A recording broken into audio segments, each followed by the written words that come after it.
Hey, good morning, everyone, and welcome back to another 505 Sports Venture Pro. What's going on, Lobo Nation? Ja'Cory Krosky-Miller here. And I'm Devin Dampier. The Lobo football team is going through some changes, but we're here to stay. We'll put in the work on the field and in the weight room, but we'll need your help off the field. 505 Sports Venture is leading the charge in the NIL space. And you can be part of it. You make my heart better. Try this shit better than all my intentions. Like me, shorty, you got my attention. See your baby, I get you the business. Touchdown and pay you a visit. Hi, I'm Steve Stucker here for Dr. Robert Melendez and the Juliet Eye Institute. You may remember me like this, but no more. The glasses are gone. I tossed them months ago because of a brand new procedure from Dr. Melendez known as RLE, Refractive Lens Exchange. The latest technology, the best eyesight I've ever had in my life, and you can check it out by clicking on the link in the description right here.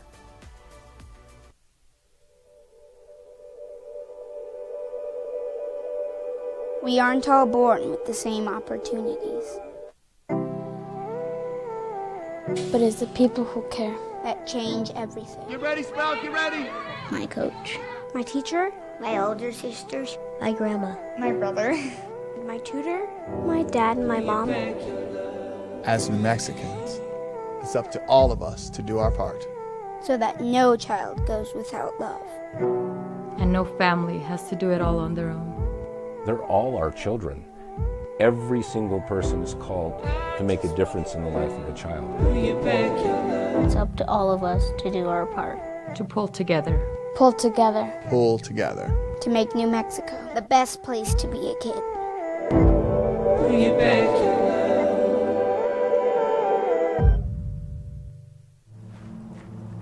Young driver, this one. Hard to get her out. She'd been drinking. This one. Both of them gone. They'd been drinking, and he drove clear off the road.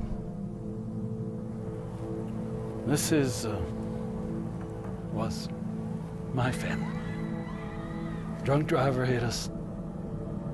And my wife and our daughter, they didn't make it.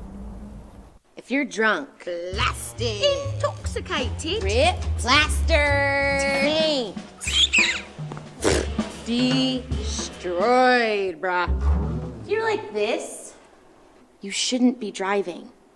For 50 years, Clark's Pet Emporium has been your pet's favorite stop. Santa Paws has left thousands of holiday gifts for your furry, scaly, and winged family members. Pick up a gift for a pet lover or even a new pet. Clark's has shelves full of pet beds, sweaters, toys and treats, habitats and tanks galore. Locally owned and operated with 2 convenient locations for all your pet needs. 11200 Manal Northeast or 4914 Lomas Northeast. Clark's is celebrating 50 years. Thanks to you, the Christmas Superstore. ClarksPets.com.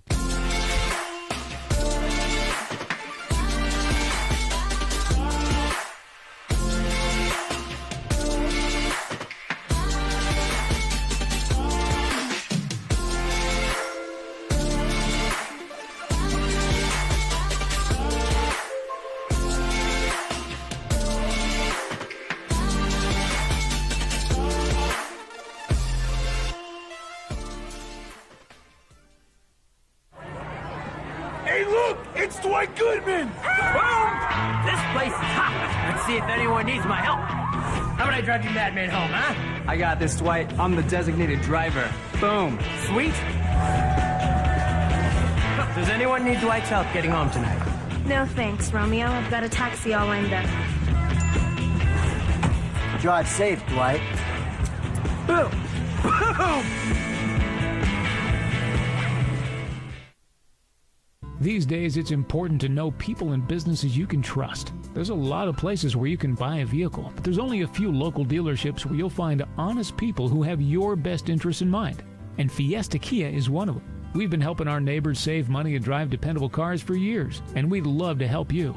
With new Kias arriving daily, you'll love our selection and the peace of mind you'll get driving a Kia from Fiesta. So stop by and see us today at Fiesta Kia on Lomas, or just start driving now at fiestakia.com.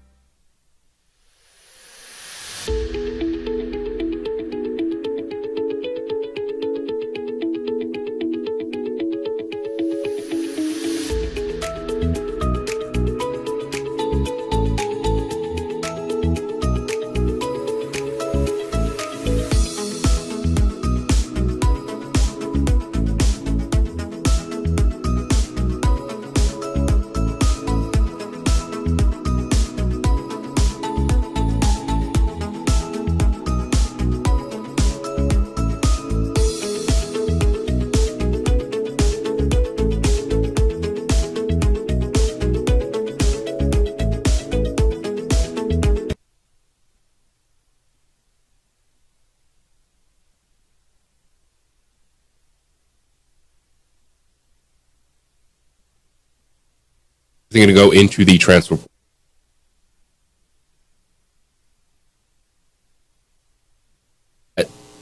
He's taken over a program that has a foundation. What Jerry Kill did was establish in just 2 years expectations that you can compete.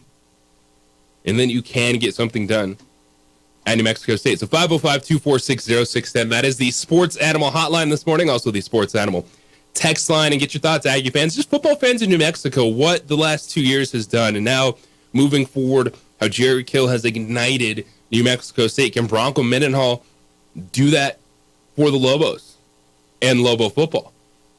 Because it's going to feel a whole lot different. You don't have the poncho, the old gunslinger Jerry Kill standing opposite Danny Gonzalez and him not wanting to spend money in Las Cruces. It's not going to have that vibe with the head coaches.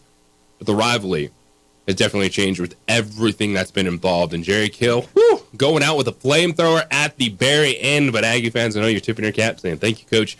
Enjoy those margaritas. We got a whole lot to get to this morning as we look back, but we're looking ahead. We're breaking it all down. Happy to be back with you when we come back on the other side. That Monday Night Football game, it changed things for one football team, but I'll tell you why. The 49ers, maybe not the best team in football, but don't you worry, because I look at the NFC, and I don't see anyone like the Baltimore Ravens lining up against the 49ers in the NFC. It is the opening drive here on 95.9 FM, AM 610, the Sports Animal. How wrestling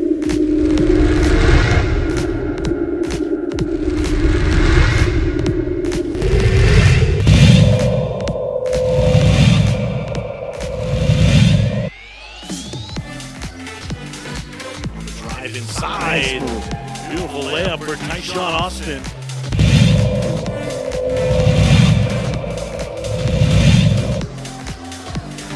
Trying to feed it in there, and that was intercepted by Dyer. He gets it up to Chavis on the fast break. Here's Cowles, kind of fumbles it. And tough basket by Cowles. Ties up things at 9 in the first quarter.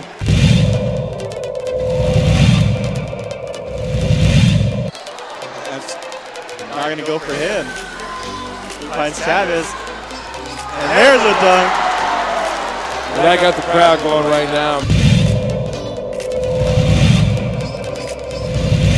There they go. Steal for Brisby on a bounce pass. Right side and sent away. Access denied. Fuentes sent it away. And then a blocking foul. Count the basket and a chance at a 3-point play for Vincent James.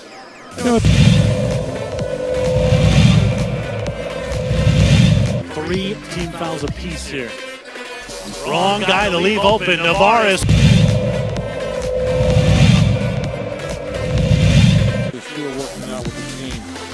Every day. Takes a lot to do numbers. And he stole the ball. He passes it off. Dunk time.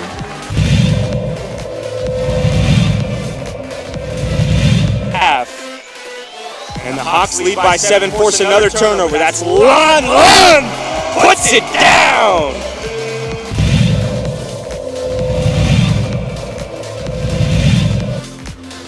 Tosses it out, opens up a little room for Weinrich, but Weinrich will give it right back to Elijah. Martinez, there it is for Elijah Martinez.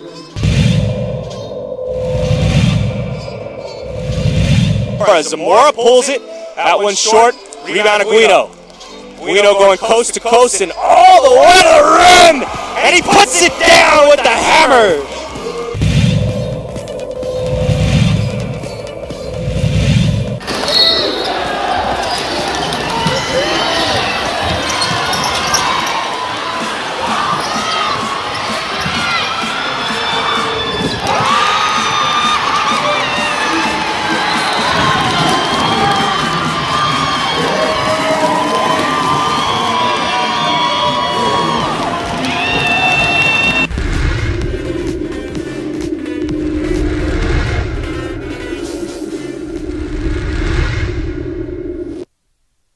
We would like to thank the following sponsors for making this broadcast possible. Albuquerque's leader in sports is Pro V.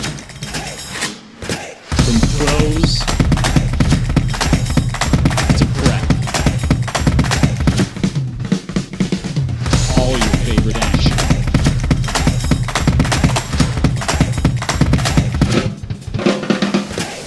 All your favorite talk shows.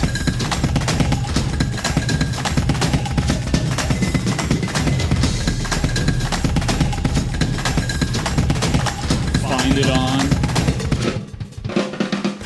ProView Networks.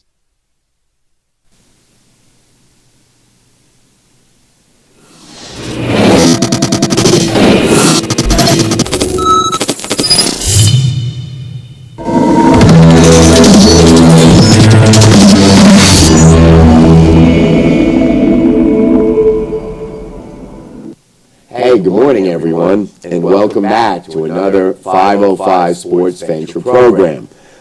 We're here on the ProView Network studios, high above Central Avenue in beautiful downtown Albuquerque. I've got my producer, Adrian, behind the glass, and up the stairs in the president's chair is Steve Davis, who I thank every day for the ability to get on this network. Anyway, before we get to a very special guest, and in this our holiday special, I'm going to ask everyone out there who's interested in joining our movement to support Lobo Sports, check our website out, 505sports.org. That's 505sports.org.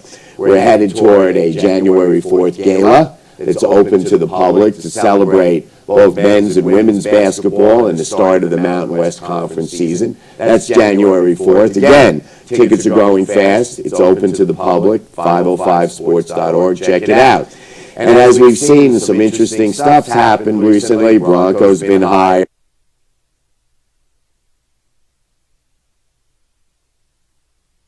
Text every single day. Strength of schedule 131 out of 133. That's a fact. Before we continue the Jared Love Fest, acknowledge that. I will acknowledge it. It doesn't matter. It doesn't matter. That doesn't change a 10-win season. That doesn't change beating Auburn. That doesn't change playing for a Conference USA championship game. If it was that easy, who else in that conference would have done it? Oh, yeah, Liberty did it. Fantastic. That doesn't change the fact as a fan what you feel. Like, miss me with the strength of schedule argument, man. I get it. You hate the Aggies and you think it's overblown. The fan base doesn't think it's overblown. I wouldn't care if the Lobos had the worst non-conference strength of schedule. And we can talk about the basketball team, by the way, if you want to get into non-conference strength of schedule. And that could actually be a problem for the Lobo men's basketball team this season. Even with the net rankings being fantastic for this conference. They haven't beaten anyone. But if Lobo football won 10 games, was playing for a conference championship game, you're really just going to stand back and go, well, they had the worst strength of schedule. Like, we're not there yet. If they did it year after year after year, and then you're waiting for, what have they done? Well, they beat Auburn. That's phenomenal. And they could fall right back to earth with Tony Sanchez. And that was the next text. Says, hope you had a great Christmas. I hope you had a great Christmas as well, Chris. He said, back to mediocrity with the hire of Sanchez, while Bronco will propel us to the top. And that's one of the things I wanted to talk about this morning is, how do you feel, Aggie fans? You had this 2 years of Jerry Kill. And for Aggie football fans, it was fantastic. And the strength of schedule stuff, it just is so hollow to me right now. It just is. Because they didn't get kept out of the Conference USA Championship game because strength of schedule was only 131. It didn't stop fans from being excited. It didn't stop fans from wanting to invest in the program late in the year. It didn't stop fans from enjoying this Letta New Mexico Bowl. Like, I don't really care. I don't care about strength of schedule in football right now. Just win games for me. When we're watching programs win 2-3 games a year, just win games. Then, maybe after a few years, if somehow, some way you keep having terrible schedules, I guess we could talk about it. Be like, well, it's fake, it's all fake, and maybe this is fake.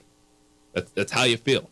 but I don't care about strength of schedule right now. The amount of bad football I've watched, the amount of bad football I've had to cover, the amount of bad football I've talked about and spent hours and hours talking about. And I've been up by myself in the middle of the night at the Albuquerque Downs racetrack in Concito trying to do a call-in show on football that no one cared about. Give me that. Give me a year of that. Winning 10 games with a terrible strength schedule. I will enjoy the hell out of that. It is such a hollow argument to me when it comes to New Mexico State right now. You're getting fired up over here. It seems like they've hit a nerve. Well, okay. And so they sucked. Yeah, they lost the conference championship. They played in a conference championship game. We keep talking about the 60s for Lobo football when it comes to a conference championship. Start somewhere. Get me somewhere. And then we can start building those cases about strength of schedule, this or that. These last 2 years for New Mexico State changed everything because you know what? Yeah, it got under your skin. The fact that the Aggies had that much hype. The Aggies had that much success. Well, they can't because look at that schedule. All right. Who are you beating? Just go do it. And then we'll worry about if it's good enough. It was sure as heck good enough for New Mexico State. It was sure as heck good enough for this rivalry because it hits different. It's the opening drive here on 95.9 FM, AM 610, The Sports Animal. JJ Buck, DC with you this morning, and we'll discuss that throughout the morning. Do you feel the same, Aggie fan, now that Tony Sanchez is your head coach? Can he pick up where Jerry Kill left off? Because that is a tremendous football figure. However you feel about Jerry Kill, I get it. That's why I'm asking the question. I don't get the strength schedule stuff. I'm not buying it. Because when we have watched the amount of losses in this state with Lobo and Aggie football, like, give me those moments. And then we'll go from there. Win me a bowl game. Play in a conference championship game. Compete against your peers. That's what I want to see. Now, if we're talking basketball, at-large resumes, how good is the team really? Okay, let's look at that non-conference schedule. Let's see how those net rankings will hold up when we get to Mountain West play. That's a conversation I'm willing to have overall, and I'm talking about an at-large resume, but there's no resumes when it comes to playing for a conference championship or playing in a bowl game. 505-246-0610, that is the Sports Animal Hotline, also the Sports Animal text line. This morning, getting fired up because we talk about it all the time. The NFL is a week-to-week league, but yet we still need these reminders. No one is invincible in the NFL. As much as we try to say, all right, let's take a step back. All right, let's slow down. Brock Purdy and the San Francisco 49ers were that team we just thought was invincible. Like, no one can touch them. Yes, they were the best team in football. Hook, line, and sinker, we were bought in. God, no one can touch this team. Yeah, maybe the Ravens game is going to be good, but, well, the good thing for San Francisco is Baltimore is in the AFC.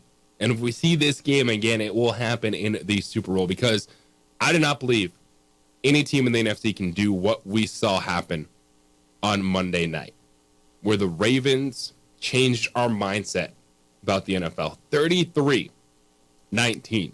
Lamar Jackson saying, hey, how about that MVP conversation? You want to give me a second one? Brock Purdy. And that's the one thing we're waiting for Brock Purdy. He had his moment in the Cleveland game. I don't know, just something that Jeff loves to talk about is go, well, he let him back. It was a bad game. He let him back in the field goal range, and the field goal kicker missed it. And it's a flaw that you'll take of going, oh, we don't play from behind all the time. That's a great thing because you play from ahead. The 49ers don't mess around. When they get the lead, they keep on moving. But Baltimore did that to them. And the difference is the physicality. The Baltimore Ravens can play a game where they can be ugly for a couple of series. They don't flinch. Lamar Jackson doesn't need things to be perfect. Lamar Jackson, guess what? He can win inside and outside of the pocket. The physicality, the Baltimore Ravens have that on both sides of the football. And that's the one thing with the 49ers. They're so explosive is maybe at times we get lulled into that's just a flashy team. No, the 49ers are fast and physical. And that's how they beat teams, and that's how they run away from teams. And you can't do that with the Baltimore Ravens. And so I think all year we're kind of waiting, and we're looking at Baltimore, D.C., and we're like, are we giving them enough credit? They're really good, but are they Super Bowl good? The answer is absolutely yes. And when you have Lamar Jackson that can win off script, and the thing I love about Lamar Jackson this season is not just how he's attacking downfield, but how he's making plays outside the pocket, and going downfield. He is a dude that's saying, all right, I'm going to win with my arm first. I'm going to get off my spot. I'm going to keep looking downfield, make that play, and if I have to, he'll take off. Because it hasn't been a lot of 100-yard Lamar Jackson games, or Lamar Jackson just taking, going Justin Fields on us. And that frustrated San Francisco. The plays that he made is they got him out of the pocket, but he's just cool, calm, and collected. Boom, still making those plays downfield. And they were matriculating the football in that first half. And, man, you saw a frustrated San Francisco team. So there's two things. Baltimore, they are as good as advertised. We best believe in that. And if I'm San Francisco, I'm putting on the film, I'm going, all right, we have things to work on, but I don't see anyone in the NFC that can do what Baltimore did to them. Or not even close, to be honest. I look at Philly and I look at Dallas, and I feel like that's like the next tier. There was so much that happened this weekend. My mind has been changed so many times, especially in the NFC. But the things they're saying about the Ravens are so true. The one thing that stood out on Monday was their defense. 3 of those 4 interceptions were either on deflections or a block pass. Their defense is incredible, and getting Humphreys back clearly has been a very big thing for them. And that's, you're saying, the interceptions of just making it uneasy for Brock Purdy. And it's not initially going right back to Brock Purdy, the system quarterback, but can he play from behind? That's the giant question we're all asking. It's all right, you're beating the doors after everyone, fantastic, but in these moments, can you play? Can you play from behind? All right, yeah, it's going to happen. You have some tip passes, you have some bad football, but I just watched Lamar Jackson trip over a referee in the end zone and get a safety to start the game. Did not flinch. I did not watch San Francisco create anything, overcome any adversity in that game. They got it. It was 13-12 after a Christian McCaffrey touchdown. And the next 17 points went to Baltimore. And that's just the one thing, is can this team handle getting punched in the face? You make a really good point. That starting the game with that safety and coming back so strong, that tells you so much about the Ravens. They are built to win. They're not going to let, a few mistakes in the beginning of the first quarter ruin a game for them. Coming back from that safety told me a ton about that team, and now I look at them as, they're in the top tier of the AFC, and it's everyone else. We can talk about Baltimore the way we were talking about San Francisco. Absolutely, you're absolutely right. There's one ... Who's the next contender? They have earned that. They have deserved that. Now the question moving forward is it's now or never. Lamar Jackson has to be playing in the AFC Championship game this season. You look at what they've done for the last 5 years. They've been in the playoffs. They didn't miss the playoffs that 1 year, Lamar. They're dealing with the injury at the end 2 years ago. They have 2 wild card losses and 2 division losses. And that's been the bit of a holdback with that team. Now it's Lamar Jackson has to be playing the AFC Championship game this year. No ifs, ands, or buts. This team is set. They need to be in that game with what they've done and looking at the rest of the AFC. But speaking of the rest of the AFC, was it an F-off win? Now, Miami beat the Dallas Cowboys, but Dallas can't win on the road, but is Dallas a good enough team that narrative can end for Miami? Because a former Lobo sent Dallas home with a lump of coal from Miami. And what we're seeing from the rest of the AFC, it's fascinating. Because on Christmas, the Raiders in Kansas City Philadelphia move aside because Kansas City has some issues. Miami, Kansas City, the Jaguars. Trevor Lawrence, where you at, buddy? Where you at? Because the third best team in the AFC be a team that's quarterbacked by Joe Flacco right now. This is the life. This is our life in the NFL, and it is the opening drive here on 95.9 FM, AM 610, the Sports Animal. This report is sponsored by Boost Infinite.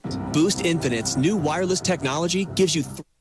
We would like to thank the following sponsors for making this broadcast possible.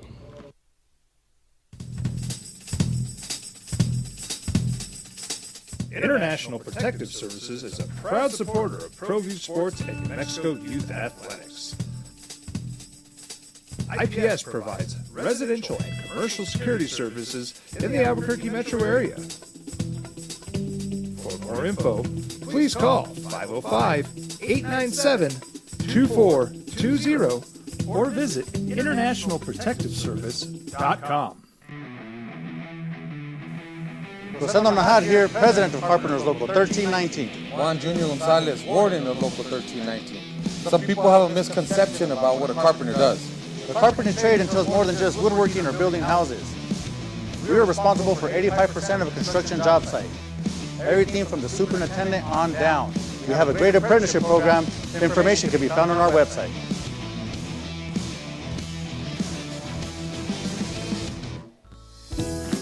Hi, my name is Daniel Chavez, and this is my business partner, David Chavez. We are the owners of Indeed Safety. Indeed Safety is a local safety consulting company helping our clients with their safety needs for their projects. One of the things we pride ourselves as a construction safety company is helping our men and women in construction get home safe every day to their families. Indeed Safety is a proud supporter of ProView Network. Hi, I'm Steve Sunker here for Dr. Robert Melendez and the Juliet Eye Institute. You may remember me like this, but no more. The glasses are gone. I tossed them months ago because of a brand new procedure from Dr. Melendez known as RLE, Refractive Lens Exchange. The latest technology, the best eyesight I've ever had in my life, and you can check it out by clicking on the link in the description right here.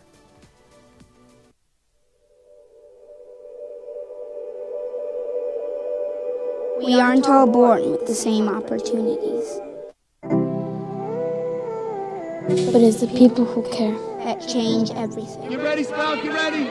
My coach, my teacher, my older sisters, my grandma, my brother, my tutor, my dad, and my mom. As New Mexicans, it's up to all of us to do our part. So that no child goes without love. And no family has to do it all on their own. They're all our children. Every single person is called to make a difference in the life of a child. It's up to all of us to do our part. To pull together. Pull together. Pull together. To make New Mexico the best place to be a kid.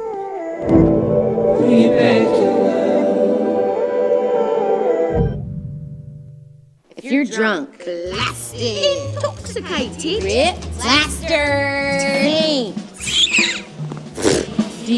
destroyed, bruh. If you're like this, you shouldn't be driving. Young driver, this one. Hard to get her out. She'd been drinking. This one. Both of them gone. They'd been drinking, and he drove clear off the road. This was my family. Drunk driver hit us. And my wife and our daughter, they didn't make it. Don't sacrifice quality and flavor when you're in a hurry. Golden Pride offers ribs, fried chicken, red and green chili breakfast burritos, and Frontier sweet rolls. 4 great locations, or visit us online at goldenprideabq.com. Golden Pride Barbecue Chicken and Ribs are proud supporters of ProView Sports. What's going on, Lobo Nation? Ja'Cory Krosky-Miller here. And I'm Devin Dampier. The Lobo football team is going through some changes, but we're here to stay. We'll put in the work on the field and in the weight room, but we'll need your help off the field. 505 Sports Venture is leading the charge in the NIL space. And you can be part of it. Shorty, she better than all my intentions. I can show that you got my attention. See your baby, I get you the business. Touchdown and pay you a visit. Gotta make a run to the dump. Amount of wrapping paper and boxes. I got one kid at the house. One kid. I was like, sense to think 20 people live here? What a weekend, though. It is amazing how much wrapping and packaging comes in just the most basic toy. You're like, do you really need this much cardboard for just this one Yes, you do. figurine, apparently? Hopefully enjoyed it. That's what it's all about. Yeah. No, it was great. Playing toys for days. Toys for days is right. I think we have like a whole arsenal of Nerf guns now. Oh, yeah. Kind of new one of those. And it stings. Oh, does it really? This one packs a punch. See, I appreciate my in-laws got him an actual target, so he's no longer shooting at me, and I like that. That will last about 7 minutes. So far, so good. I mean, we're 2 days in, and I've only taken a few strays at this point, but he likes it that it scores itself. So, learning numbers, he gets to talk. Solid. Yeah, it's good. It's good. I like it. I love a good Nerf battle. We do that. I mean, once in a while. Yeah, it's you never get Lock too in. old No, for Nerf. not at all. No. It's one of the greatest things. It is. It is. Remember when Nerf was like all orange? It was like styrofoam, and like the football was like orange. Well, and it would Nerf fall football. apart. I got a Nerf hoop hanging right in front of me in here. Love this thing. Had that forever. They brought it in and put it up in the studio. I love that. I love that. The biggest gift though, basketball hoop. Oh, nice. Got one for the cul-de-sac, baby. Love it. Hoop Love it up. You know, I've noticed though, my neighbor has one of the ones that is mobile that you can, use for the cul-de-sac, but it's so windy out here sometimes. I've seen the thing literally fall over. Got to anchor it down really good. I figured that might be helpful. Usually go sand in the base. Sand in the base, okay. For sure. Nice. And then, if you remember, lower it, move it if it's one of those crazy days. It happens.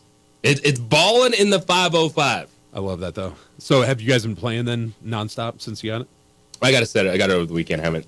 Oh, fair enough. Had a chance to set it up. Especially, it was, I get it. It's winter, but it was one of those days yesterday. I was like, I don't really want to be outside. Yeah, it was tough. I didn't even want to take the dogs out. It's like, ooh, it was just one of those days. Hope your weekend was happy and merry with everything. It was a phenomenal weekend, and it just felt like so much was going on, and especially us not being here yesterday, just chomping at the bit. So much to get into. The Jerry Kill stuff, which we've discussed, we continue to discuss throughout the morning, and just what the NFL has given us. And it's a reminder of why we like this league so much, is because it is wide open. And this is going to be a quick hit on the Miami Dolphins. But before I break that down, I know I've said I believe the Buffalo Bills could be the second best team in the AFC. Miami has something to say about that. But what about the third best team? Because the third best team be quarterbacked by Joe Flacco. Let's think about that for a second. This is where it's 2023. We're wrapping up 2023. And Joe Flacco could be quarterbacking the third best team in the AFC. Just let that simmer. But we've got to talk about the second best team in the AFC and someone that could have a case to become the best team in the AFC, and that's Miami Dolphins. And what they did at home to defeat the Dallas Cowboys. And shout out to former Lobo Jason Sanders hitting 5 field goals. He's a dude that's been a little off at times. Been a little astray with his kicks, but he goes 5 for 5 as Miami beats Dallas. And what we saw out of the Miami Dolphins makes me feel so much better about that football team. And what I enjoy in the game of football is finding different ways to win games. Dolphins 22, Dallas 20. It's, all right, we know certain teams have a style. And when they're like the San Francisco 49ers, I'm not going to bash them for blowing people out. It's the Dallas Cowboys early in the season. It's like, what do you want? And beat a team 40-0? Well, it's not good enough. They only beat the Giants. Look at that strength of schedule. Like certain teams have certain styles. But I appreciate when he can adapt. In Miami and Dallas, it was playoff style football. Because it wasn't just explosive or the top, Tyreek getting loose. It was, all right, they had to kick field goals. 5 field goals. They had to play defense. And the Dolphins did a fantastic job in the second and third quarters of taking away CeeDee Lamb, of taking away that explosiveness, as did Dallas to Miami. But each team was right there in the fourth quarter. Each team was finding a way. And that's what I like about teams. Yeah, you have a certain style, you know, all right, this is going to be their go-to. But how do they adjust? How do they adapt? And for Miami, that's the first game I watched them and go, all right, this team can win multiple playoff games. See, I've been waiting for the Vic Fangio defense to step up, and that as you're pointing out, that was the thing that I'm surprised it took this long, but now we see what it is that he's putting together, and now it feels like a complete team. Because for me, leading up to this, it was all about the offense. We'll outscore, we'll outrush, we'll outpass, and we can win because we'll score the most. But now that defensive element makes them feel complete, and they could be really dangerous. Shutting down CeeDee Lamb, that is not easily done. So I think they're turning a corner at the end of the season, a perfect time for them, because I tell you that the AFC feels wide open in a lot of ways. We talk about the Ravens. They look strong. They look like they're definitely going to make a run. But outside of that, I mean, the Dolphins defense can put them in a position to make that ultimate run. It wouldn't surprise me if the AFC Championship was Miami and Baltimore. Easy right now with what we watch. And Miami, like, that is going to be a style of game you play at least once in the postseason. Absolutely. You're going to have to play a game like that. We're going to end up kicking a bunch of field goals. Your defense is going to have to step up. And, you know, this is one, too. I don't feel worse about Dallas. I feel the same. I don't look at that game and go, here we go again. It's the Dallas Cowboys on the road. I will say, though, it's always something. It's always this something. You're Dallas right. Cowboys team. And if you go back to the last big road game they had, which was at Philadelphia, what'd they have? First and goal at the 5, fourth quarter, late in that game? Yeah, it was like 5 or 6. It was close. Like inside the 10-yard line. Yeah. Ended up being goal to go from what, like 25? Yeah, it was a couple they plays fell later. apart. Yeah, it was. They gave up 2 sacks. They had 2 penalties, I believe, in that final sequence. It was just ugly. And in this game, it was first and goal from the 1 on the opening drive, and you fumbled the football. It's just always something with the Dallas Cowboys that you can point at and go, that's just a little bit off. That's the reason they didn't get it done. Now, they had a 7-3 lead after the first quarter, but that could have been 14-3. It's first and goal from the 1. And you are seeing the one concerning thing with the Dallas Cowboys.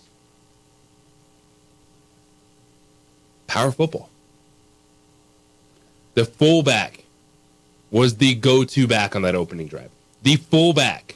We've talked was about the it all option. year.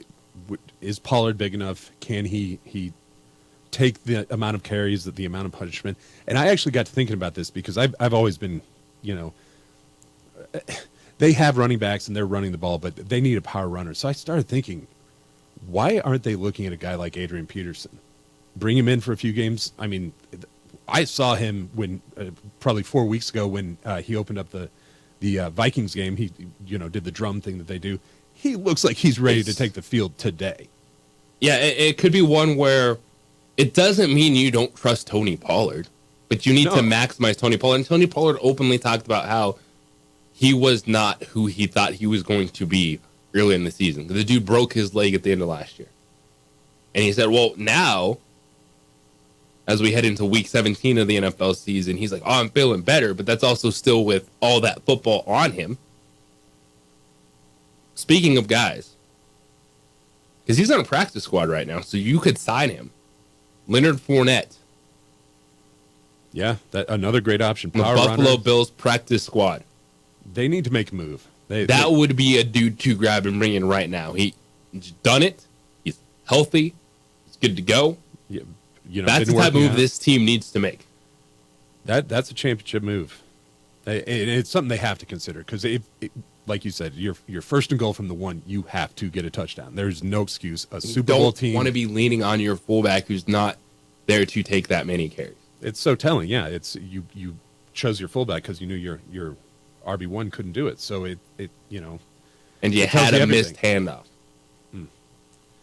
Opportunities lost. That is the story of the Dallas Cowboys in the last 25 years. Really, it's amazing. But yeah, adding a power runner would definitely change the look of that offense at the perfect time for the Dallas Cowboys. Well, the top two teams in the AFC this morning is the Baltimore Ravens and the Miami Dolphins, 1 and 2. Number 3, it's not the Kansas City Chiefs, who, yeah, they're sitting there in the third spot by being leaders in the AFC West, 9 and 6. The Jaguars, leaders in the AFC South, 8 and 7. Third best team is a wild card team right now, and it's quarterbacked by Joe Flacco. Joe Flacco or Josh Allen. The Browns are Bills. Who are you putting in that situation in the AFC? JJ Buck DC, it's the opening drive here on 95.9 FM, AM 610, the Sports Animal. This report is sponsored by Taco.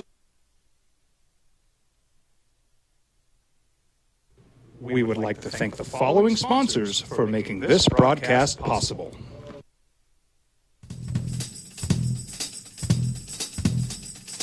International Protective Services is a proud supporter of ProView Sports and New Mexico Youth Athletics. IPS provides residential and commercial security services in the Albuquerque metro area. For more info, please call 505-897-2420 or visit internationalprotectiveservice.com. Hi, I'm Steve Sunker here for Dr. Robert Melendez and the Juliet Eye Institute. You may remember me like this, but no more. The glasses are gone. I tossed them months ago because of a brand new procedure from Dr. Melendez known as RLE, Refractive Lens Exchange. The latest technology, the best eyesight I've ever had in my life, and you can check it out by clicking on the link in the description right here. If you're drunk, blasted, intoxicated, ripped, plastered, destroyed, bruh. If you're like this, you shouldn't be driving. Albuquerque's leader in sports is ProView. From pros to prep. All your favorite action.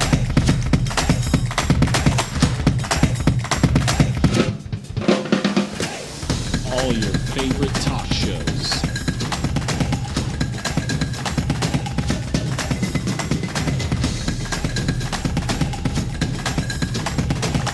Find it on ProView Networks.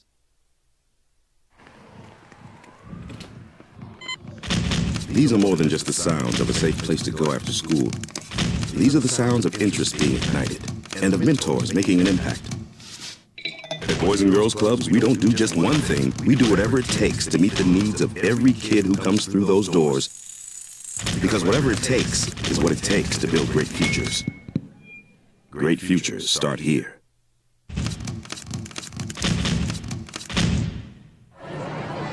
Hey, look! It's Dwight Goodman! Boom!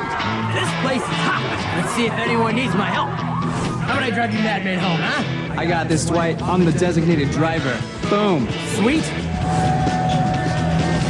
Does anyone need Dwight's help getting home tonight? No thanks, Romeo. I've got a taxi all lined up. Drive safe, Dwight. Boom! Boom! What's going on, Lobo Nation? Ja'Cory Krosky-Mary here. And I'm Devin Dampier. The Lobo football team is going through some changes, but we're here to stay. We'll put in the work on the field and in the weight room, but we'll need your help off the field. 505 Sports Venture is leading the charge in the NIL space. And you can be part of it. Show this shit better than all my intentions. I can show that you got my attention. CEO, baby, I get you the pennies. Touchdown and pay you a visit. For For 50 years, Clark's Pet Emporium has been your pet's favorite stop. Santa Paws has left thousands of holiday gifts for your furry, scaly, and winged family members. Pick up a gift for a pet lover or even a new pet. Clark's has shelves full of pet beds, sweaters, toys and treats, habitats and tanks galore. Locally owned and operated with 2 convenient locations for all your pet needs. 11200 Manal Northeast or 4914 Lomas Northeast. Clark's is celebrating 50 years. Thanks to you, the Christmas Superstore. ClarksPets.com. Well, I'm going to the frontier, walking to the cashier, order up a root beer and a number 1. Cover it with green stuff, 1 scoop is not enough. Find a booth that's real tough, back by the Duke. Meet my family, meet my friends in the quirkiest restaurant I have ever been. All of Albuquerque's favorite spot, it's the Frontier Restaurant. The Frontier Restaurant is a proud supporter of ProView Networks. Unbelievable what he has done for the Cleveland Browns. This team thought it was Deshaun Watson. Nope. Got hurt. DTR, preseason hero. Not ready for prime time. All right, let's go with PJ Walker. Not quite the guy.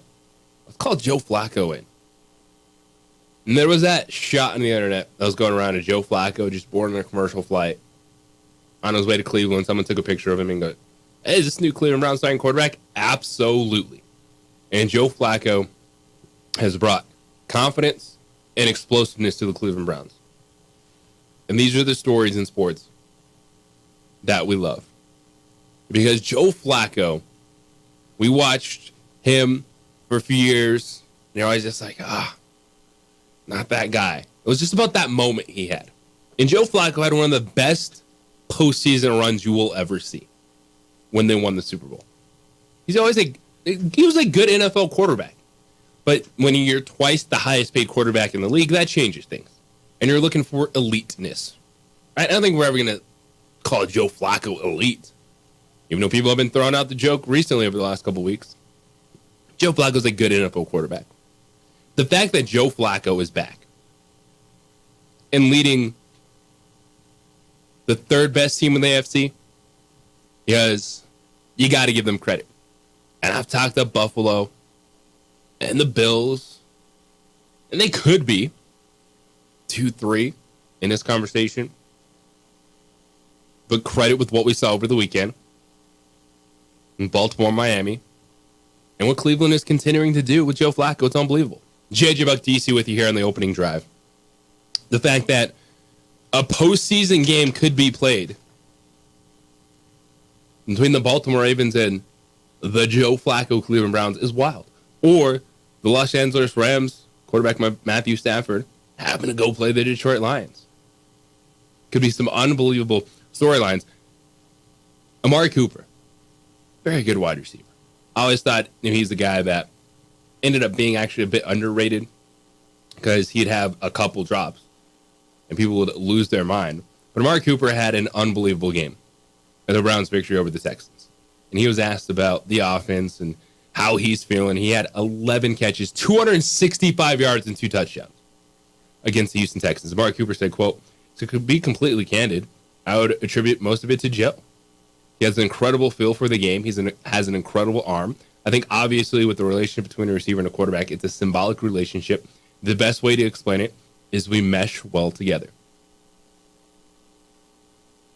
This is wild that Joe Flacco has us sitting there going, man, I like them Cleveland Browns. It is wild. And I'm reading this. It makes me wonder what would have been if the Jets actually gave him a call. Because, he was a Jet for the last 2 years. He was. And they needed a quarterback, but they didn't give him a call. And I'm reading Robert Saleh has said that, has said that he has no regrets. He didn't call him and all this. But, the conversation we'd be having right now if Joe Flacco was the Jets quarterback, I don't know. Would they be in it? Maybe not. Maybe. I don't think they'd be that good. Yeah, their line. I think with the New York Jets, and this is something that I actually have in my notes, so this is a great transition. Michael Lombardi was on the Pat McAfee show on Friday. Michael Lombardi, former NFL general manager, won championships with the Patriots. Actually been on our show, trying to get him on again during Super Bowl week. He went off on the Jets. I actually thought he had a great point. He's like, do you realize how wild it is that we are saying that the only thing wrong with the New York Jets is Aaron Rodgers isn't there? It's not looking at Robert Saleh with 17 wins as a head coach. 17 and 32 overall. No, the only problem is Aaron Rodgers not being there. And I don't think that Robert Saleh could coach this out of Joe Flacco. Because this roster defensively was good. Were they this good last year? Yeah. Were they... No, Breece Hall got hurt, but they had the emergence of Breece Hall. They had Garrett Wilson. And they weren't doing this. So this might be a coaching issue. Absolutely. I think there's a lot more wrong with the New York Jets than just everyone. I mean, from Woody Johnson down to the water boy going, man, when Aaron Rodgers steps on this field, we are winning the AFC. Yeah. That is the mindset. I think that's a terrible place to be for the New York Jets because there's no pressure. Yeah, everyone's coming back. It's all good. It doesn't matter what's going on. It doesn't matter any of the decisions we make because Aaron Rodgers is going to save us. Yeah, you could ask why you didn't sign Joe Flacco. Joe Flacco would not be doing this with the New York Jets. And that's a credit to the Cleveland Browns because that coaching staff, that offense is getting it done. We're talking about Joe Flacco, quarterbacking the third best team in the AFC. What say you about what we learned in this week-to-week league after last weekend? 505-246-0610, the Sports Animal Hotline, Sports Animal text line, and JJ Buck DC at the opening drive here on 95.9 FM, AM 610, the Sports Animal. Say my name, say my name. Well, every other station calls it. We would like to thank the following sponsors for making this broadcast possible. What's going on, Lobo Nation? Ja'Cory Krosky-Mary here. And I'm Devin Dampier. The Lobo football team is going through some changes, but we're here to stay. We'll put in the work on the field and in the weight room, but we'll need your help off the field. 505 Sports Venture is leading the charge in the NIL space. And you can be part of it. Try this shit better than all my intentions. I can show that you got my attention. CEO, baby, I get you the business. Touchdown and pay you a visit. International Protective Services is a proud supporter of ProView Sports and New Mexico Youth Athletics. IPS provides residential and commercial security services in the Albuquerque metro area. For more info, please call 505-897-2420 or visit internationalprotectiveservice.com. Young driver, this one. Hard to get her out. She'd been drinking. This one. Both of them gone. They'd been drinking, and he drove clear off the road. This was my family. Drunk driver hit us. And my wife and our daughter, they didn't make it.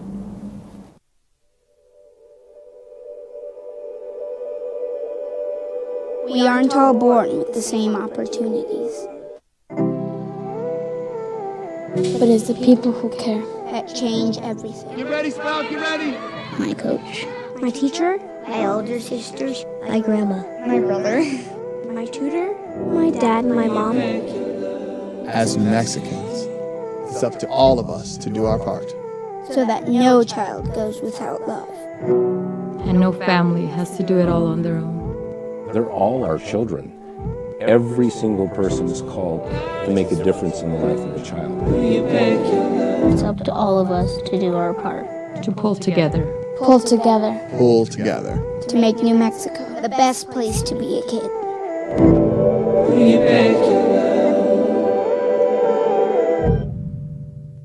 Teenagers love a party, especially during prom and graduation season.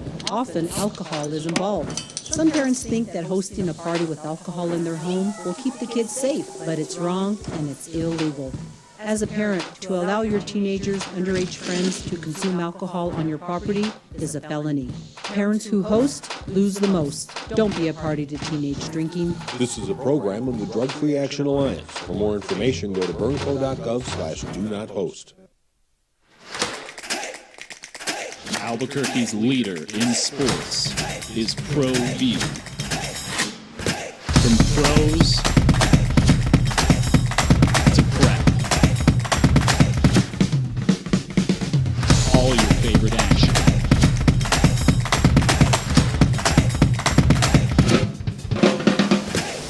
All your favorite talk shows.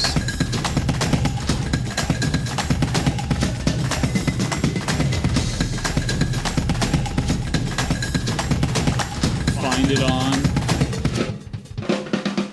ProView Networks.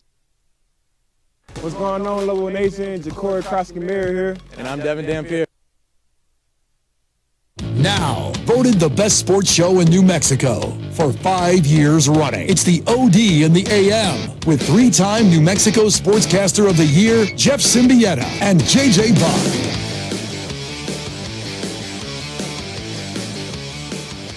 Trying to wrap your head around everything that happened over the weekend.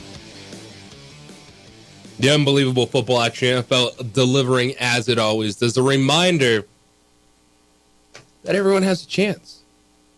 There's still 24 teams alive for a postseason berth, the most in the past 20 years, with 2 weeks left in the regular season. Football is football, baby. Football is football. You said something that kind of perked my ears up a little bit. You called the Browns the third best team in the AFC. Well, let's talk about the Browns and Bills, because the Bills, to me, yes, I'm having kind of a hard time with them, because I look at that team sometimes and I think they might be number 2, actually. Mm-hmm. I think they flash it. Oh yeah, they flash. They sometimes at their peak look like the best team, and they're comfortable at 9-6, beating the Chargers in a game that it did happen on Saturday. Wasn't pretty. No. But we have to come to expect that with the Bills. That's who they are this season. A team that at times, yeah, and I've said it, like you can watch them and be like, man, when Josh Allen is on, they can be the second best team in the AFC. But their warts are there for a reason. They've lost 6 games. The Chargers game is one they might have lost earlier this year. I could actually agree with that. Like, that was early in the season, the game that was going against them. Absolutely. And this is a game that you thought, and this is what happens, you think you know, but you have no idea. Of the Chargers that just gave up 63 points to the Raiders. To the Raiders. The Aiden O'Connell-led Raiders. And they had to dig deep. But now they're back in the playoff picture now. They're in. And they're not just the outside looking in Bills. Like, we can talk about them right now. They are, this morning, you wake up, you pull up the playoff standings after the weekend, they are in 6th place. But what I give credit to, yes, you're taking Josh Allen over Joe Flacco. I get that in the conversation, and that's why I still have the irrational belief in the Bills, because of what Joe Flacco can do, how he can create, Josh Allen. And this is the team, too, with the Bills. Stephon Diggs been missing in action for like a month. But we've seen James Cook come on. That's good for the Bills. But why I like the Browns so much, well, you're seeing the explosiveness, just the confidence offensively. And Joe Flacco, was it 2 weeks ago he had that 3-interception game? Yes. And overcame it, won the game. I like that a lot. But you have Amari Cooper. David Njoku has been phenomenal. Ford and Hunt, solid running game. But it's the defense. And we've had the conversation throughout the year, or the ebbs and flows of the NFL. And we have talked about Cleveland having the best defense in the NFL. Whether it's the best, whether it's 5, whether it's 7, a top 10 defense with a competent offense gets you this. And I think that kind of goes back to the irrational belief the Jets have is just give us the quarterback and we'll be that team. We'll be the Cleveland Browns. As you say that, I think teams that say we're a quarterback away, I think that might be the most irrational thing, irrational thought that a fan or even an organization might have about their team, because it's never just one player. No, you. And this goes. It's the whole Aaron Rodgers and Russell Wilson last 2 year saga, because the Broncos were that team, right? Oh, that we were talking about. That was the story for a few on years. them. Just Yeah, quarterback away. Quarterback defense away. is great. They're quarterback away. Well, you can get a quarterback, and it could be you could still even end up being the wrong quarterback or not at the right time. It hasn't looked great with Russell Wilson, and that's a story, by the way, we're going to get into. There's a lot to that one. We might be getting your Jarrett Stidham quarterbacking the Broncos in the season. It could happen, and that's not a good thing for the Broncos. But it's with Joe Flacco. He's a guy that you watch him play, and he's 38 years old at this point in time. But he's got the arm strength. But it's not just. It's a guy that has the experience, and he's meshing it all together. You can even go back 2 weeks ago in that like a little off balance sidearm throw he had to Amari Cooper. Like, oh, okay. It's a guy that has arm talent and combine it with his experience, combine it with the knowledge on a good football team. And it's an unbelievable story. And the Cleveland was exactly that team we're talking about. It was the Deshaun Watson investment, and boom, here they go. And at the end of the season, we're still talking about them being the third best team, but it's Joe Flacco. So to answer your question, I think you're always almost a quarterback away if you have that right guy, but then you have to have the rest of the pieces, because there's not many of those dudes in the NFL. We're watching a team, and let's get into a team that has the best quarterback in the NFL. And yes, Patrick Mahomes is still the best quarterback in the NFL, but can't overcome everything. And when I look at NFL teams, I want to see how coaching staff, how players adapt, how you handle things in the moment. That's why I was so impressed with Miami winning a defensive game, kicking 5 field goals, beating the Dallas Cowboys in a playoff level game. I enjoy things like that. That's a sign of a good team. You have an identity, you play to your identity, but you spend a week trying to take that away from your opponent. So when they do take it away from you, how do you respond? I am looking at Kansas City and going, all right, we've talked so much about their wide receivers. But Andy Reid, what's the game plan? What's the adjustment? Because it's not just, the wide receivers are dropping passes. How are you creating plays? What run game are you getting? Isaiah Pacheco, unfortunately, got hurt again, so that hurts them. But that's my thing with Kansas City. I'm like, what have you changed? You haven't been an explosive team all season long. We were talking about the lack of second half scoring all season. And I'm just taking a step back and looking at the Kansas City Chiefs. All right, maybe it's not going to be explosive. It's not going to be the teams of the past. But they're not playing clean football. They don't look like a well-coached team. They don't look like a team that's adjusted their identity, that's put in the work to figure out, all right, this is who we're going to be right now. And I ran across a tweet on the X from Jeff Schwartz, former NFL offensive lineman, does a lot of stuff with Fox Sports, and he tweeted this out. He was going back over the Kansas City Raiders tape, and this is what he wrote about Kansas City. He said, a wide receiver is open, but the right tackle is beat, so Mahomes can't get the ball there. The protection is good, but no one is open. The protection is good, but the wide receiver doesn't understand where to settle in the zone. The protection is good. The ball sails on Mahomes. Left tackle is beat quickly, so Mahomes has to pull his eyes down when someone is about to get open. The right guard has a poor block in the run game, so it's a short game. That is a poorly coached football team, which is wild to say with Andy Reid. Now, is it the coaching is bad, or they just haven't figured out who they are or how to adjust to who this group is? Because Andy Reid is not a bad football coach. We're not coming on here saying that. It's the whole Bill Belichick thing. Like, Bill Belichick's not a bad coach. He's in a bad moment, but he didn't win the Super Bowl last year and forget how to coach. They haven't been able to adjust. And that's the thing I see with Kansas City. And that was a former NFL player watching the film, laying it out, showing it's mistake after mistake after mistake. When you said they don't look clean, I think you hit the nail on the head with that, because it doesn't look tight like it used to. Like, everyone seemed to know what they were doing, make the right plays. You never had those questions, but now it just seems like, for me also, when we're talking about, not looking clean, missing blocks, and having these things happen, they, I believe, had 5 gimmick plays. Flea flickers or a reverse, some kind of a handoff to, and the receiver throws a pass or whatever. They didn't used to do that all the time. They would once in a while. They'd trick you, but I mean, it seems like that's like the only hope to make something happen.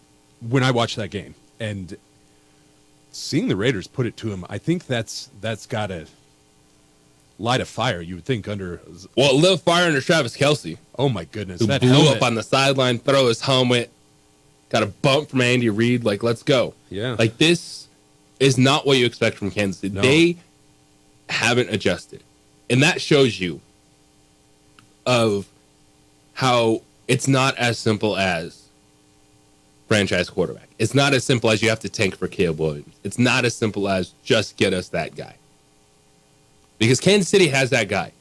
They do. And how have they looked? You can't make up for everything. I'll say one thing: they're starting to look a little old. Yes, and I never had that thought until this last weekend, but I saw Travis Kelce look like a different version of himself. He just looks slow right now. He does. Even on he had, a 24-yard completion in the first quarter, I believe. Like, he didn't look explosive. He looked very hard to tackle. It took 3 guys to do it, but he looks like a different version The of reminder himself. that dude's 34 years old.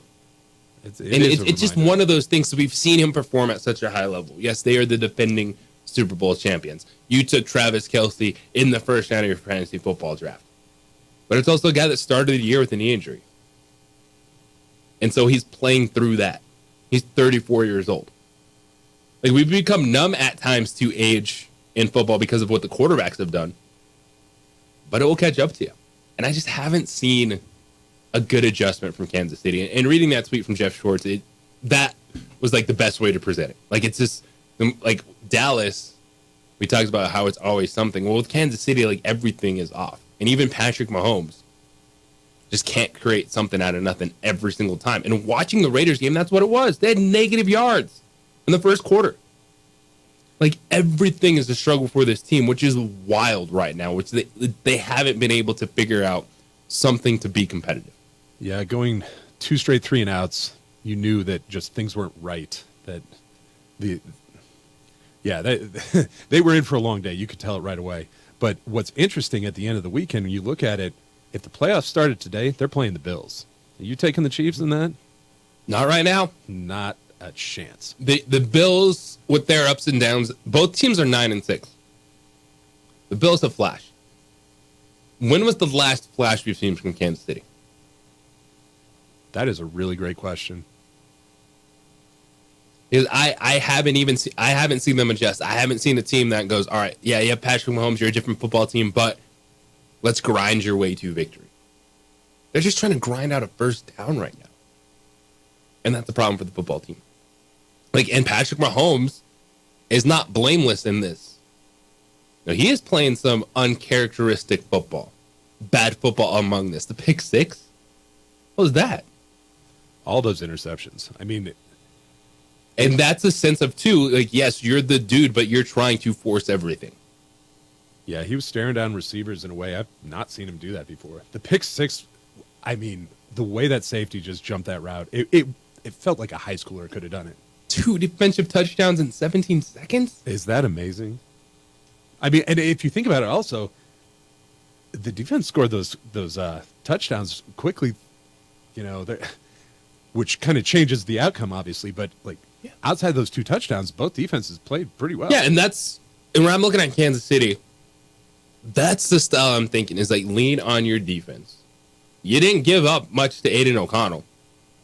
The Chiefs, with all their issues, still had more total yards than the Raiders, but that's what defensive scores will do. That's what turnovers will do. That doesn't matter about the box score if you turn the football over. whether a team is going to be short yardage situations or scoring points off turnovers like that. Kansas City hasn't adjusted. And there's teams that we have questions. And we're going to go tomorrow through every major question we have with the playoff football teams. But there's something to point to. And there's a couple teams in the AFC. I'll put Jacksonville right there with Kansas City. It's going, I don't know what I'm pointing to right now. There's bumps in the road, but then there is just being lost. And you do not expect Kansas City to be lost with Patrick Mahomes and Andy Reid.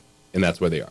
Is New Mexico State lost, or have they found something? Jared Kill steps down over the weekend. The wild 2 years for Aggie football. He's enjoying margaritas in Mexico now. I guess we should have listened a little more intently to that press conference when it came to the future of Jerry Kill. But what does it mean for the future of New Mexico State football? Aggie fans, did they get it right? The second time around, going with the alumni, Tony Sanchez, to take over in this moment late.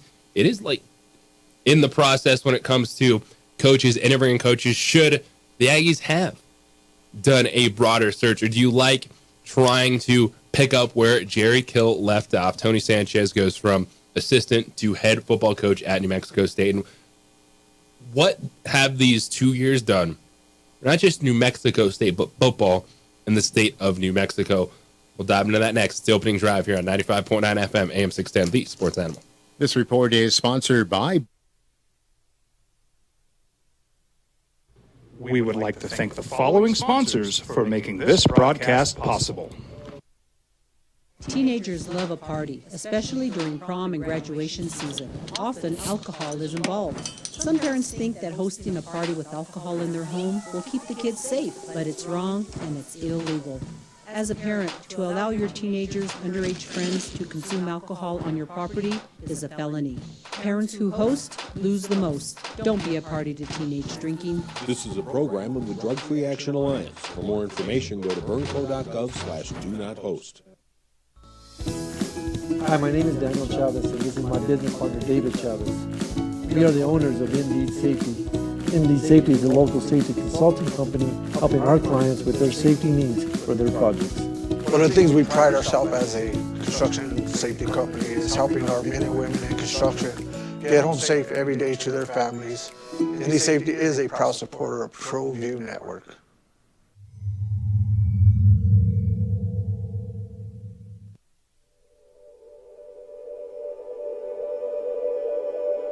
We aren't all born with the same opportunities. But it's the people who care that change everything. Get ready, Spout, get ready! My coach, my teacher, my older sisters, my grandma, my brother, my tutor, my dad, and my mom. As New Mexicans, it's up to all of us to do our part. So that no child goes without love. And no family has to do it all on their own. They're all our children. Every single person is called to make a difference in the life of a child. It's up to all of us to do our part. To pull together. Pull together. Pull together. To make New Mexico the best place to be a kid.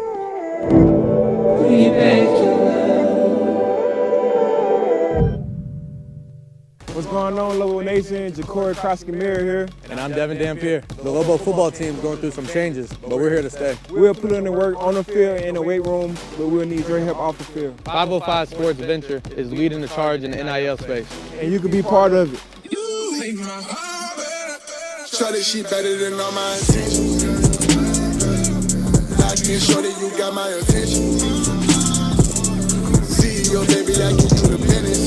Touchdown and pay you a visit. Young driver, this one. Hard to get her out. She'd been drinking. This one. Both of them gone. They'd been drinking, and he drove clear off the road. This was my family. Drunk driver hit us. And my wife and our daughter, they didn't make it.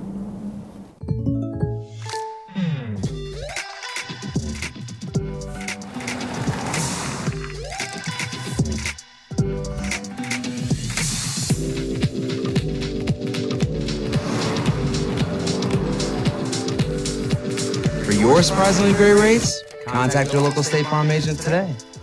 If you want the real deal, call State Farm agent Marty Size in Albuquerque today. Like a good neighbor, State Farm is there. Hey, look! It's Dwight Goodman! Boom!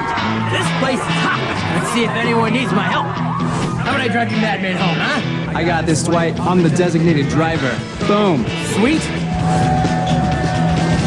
Does anyone need Dwight's help getting home tonight? No thanks, Romeo. I've got a taxi all lined up. Drive safe, Dwight. Boom! Boom!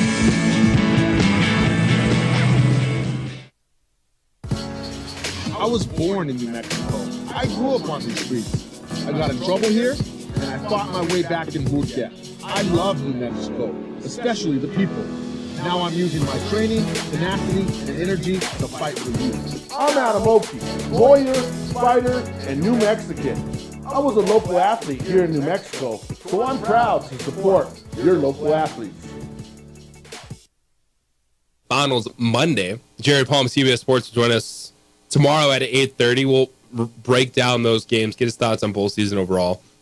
Also, we like to sprinkle in some basketball comments. Jerry had a heck of a comment last week, which I'm going to expand on in an upcoming podcast here in regards to Louisville basketball shortly. So wherever you get your podcast, stay tuned. Find the Opening Drive podcast. Got some great stuff up there, including our conversation with new Louisville head football coach Bronco Mendenhall from last week. Of course, you can catch up on Kicking It with KT, Kenny Thomas, who might join us today. You know, the holidays, you have things set up, but of course, you understand the communication when you got things going on. So tentatively scheduled for Kicking It with KT today. Tell me about the interview with Bronco. I really wish I was here. I was sick last week, so I couldn't. But how'd that go? It was fantastic. And Bronco Mendenhall checks all the boxes. He's a polished communicator.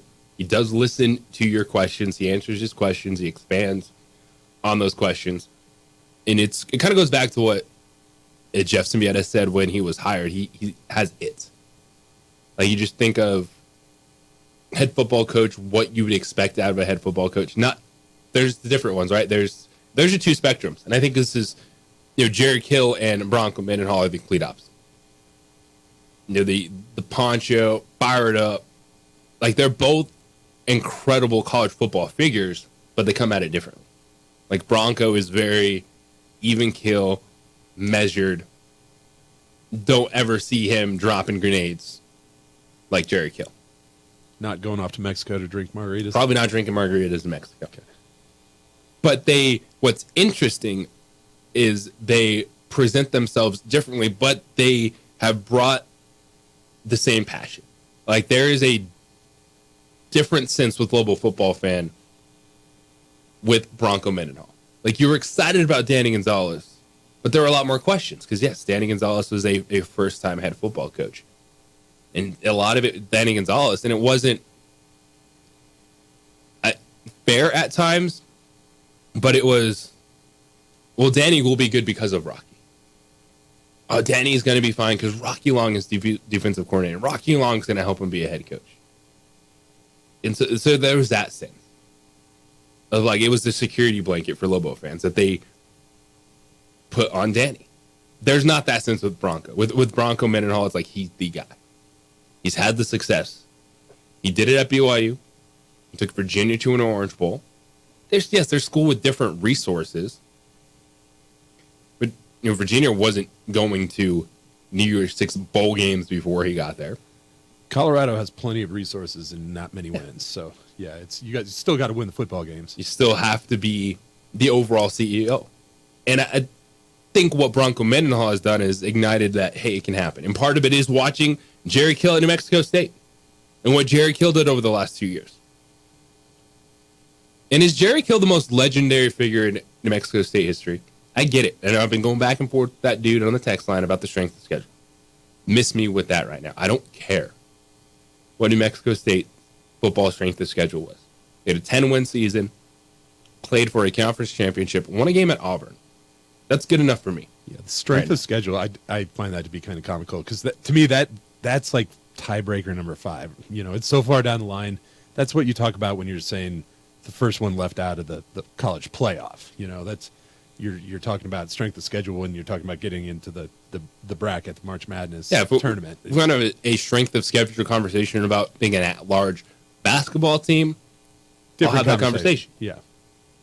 But with the amount of losses we have watched in college football the last decade, like what Doug Martin did, the Arizona Bowl, winning that game, Bob Davie back-to-back bowl years, it wasn't forever ago. Like, it was 8 years ago. 2016, 2017, in that range for both the schools. But it feels like forever ago because of the years before and after, where it's 2 wins, it's 3 wins. It sounds like being a Lobo fan's a lot like being a Bronco fan. Because it's been 8 years. It's been 8 long years. Long years. 8 long years. So let me ask you this. He rolled out his staff last week. What do you think about that? I think it's a really interesting mix of experience, and in college athletics, you got to hit everything. You got the new guys coming in. You got to have the different age groups. You got to be able to hit so many different parts of this country, not when it comes to recruiting, because we know that changed. Like, you don't need, this guy's great with high schools in Florida, this guy's great with high school in Texas. They all have that, but it's about just portal relationships, being able to build relationships with players everywhere, not necessarily a specific destination. And that's what you see with these staffs is your coaches, your coordinators, first going to be the older, your not coaches, your offensive, defensive coordinators going to be more experienced, been there, done that guys. And then as you get to your position coaches on down the line, you get that broader age group, that wider thing of experience, which you have to have because you have to check so many different boxes in college athletics and just be able to build relationships with anyone. A kid in a transfer portal from UConn could be a good option for your school.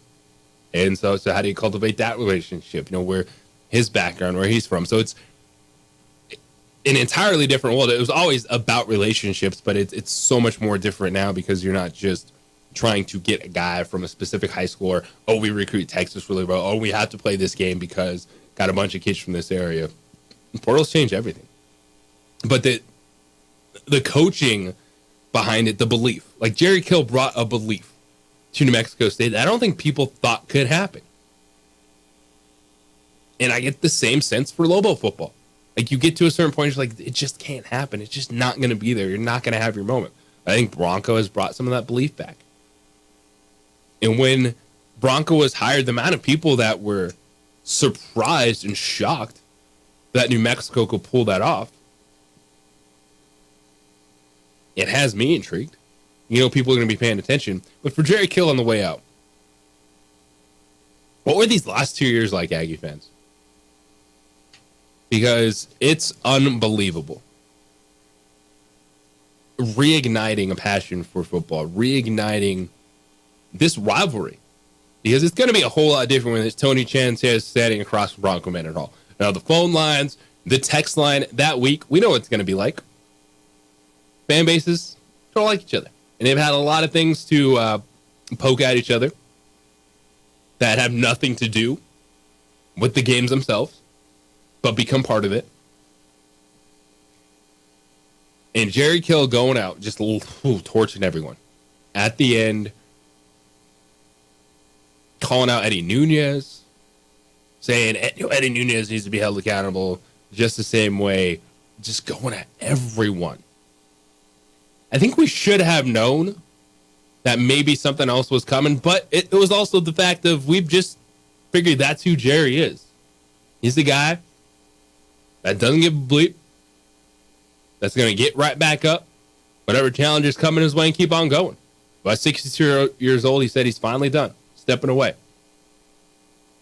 Whether he changed Aggie football, it's to be seen. Can Tony Sanchez pick it up? We come back on the other side, we'll talk about the decision to hire Tony Sanchez for New Mexico State, the alumni, the former head coach at UNLV, and what does this rivalry feel like moving forward? As the Lobos hope to be that team that takes those gigantic steps forward over the next year or two. And how both these head coaches are going to decide that. JJ Buck DC, it's opening drive here on 95.9 FM, AM 610, the Sports Animal. This report is sponsored by Boot.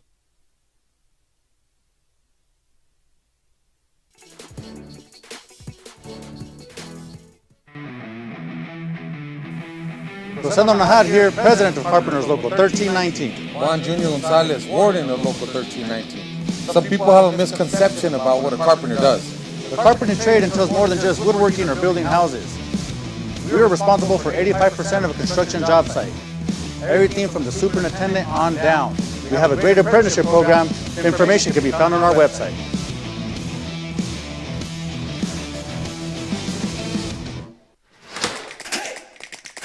Albuquerque's leader in sports is ProView. From pros to prep, all your favorite action.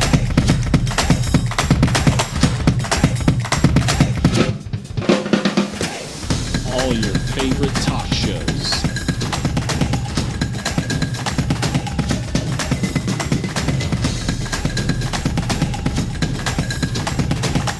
Find it on ProView Networks.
Would like to thank the following sponsors for making this broadcast possible. Hans Whitler Automotive, German car maintenance and repair in Albuquerque, New Mexico. Call 505-294-7684 or visit HansWhitlerAuto.com.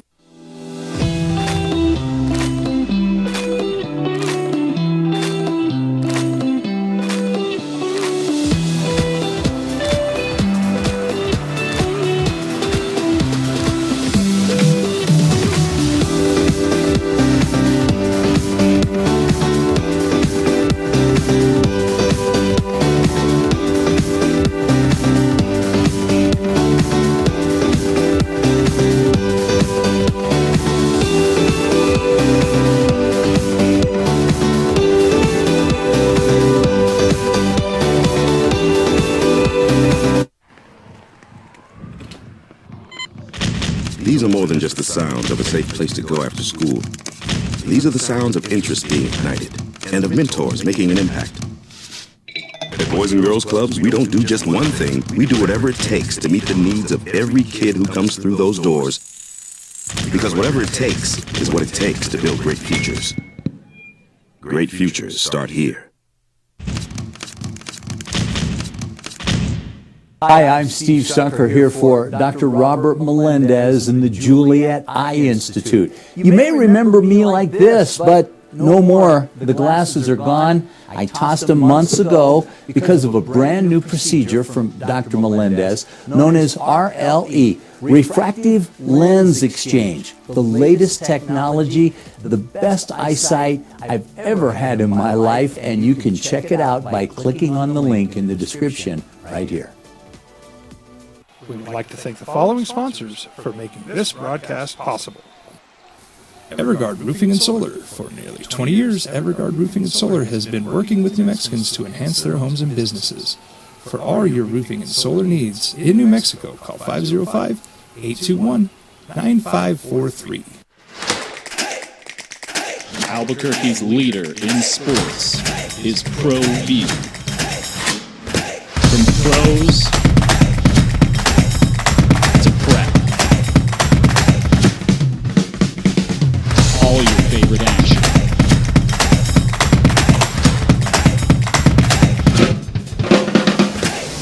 All your favorite talk shows.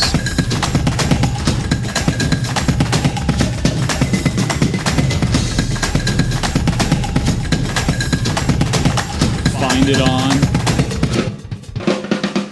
ProView Networks. We would like to thank the following sponsors for making this broadcast possible. What's going on, Lobo Nation? Ja'Cory Krosky-Miller here. And I'm Devin Dampier. The Lobo football team's going through some changes, but we're here to stay. We'll put in the work on the field and in the weight room, but we'll need your help off the field. 505 Sports Venture is leading the charge in the NIL space. And you can be part of it. Shorty, she better than all my intentions. I can show that you got my attention. CEO, baby, I get you the business. Touchdown and tell you a visit. I was born in New Mexico. I grew up on these streets. I got in trouble here, and I fought my way back in boot camp. I love New Mexico, especially the people. Now I'm using my training, tenacity, and energy to fight for you. I'm Adam Oki, lawyer, fighter, and New Mexican. I was a local athlete here in New Mexico, so I'm proud to support your local athletes.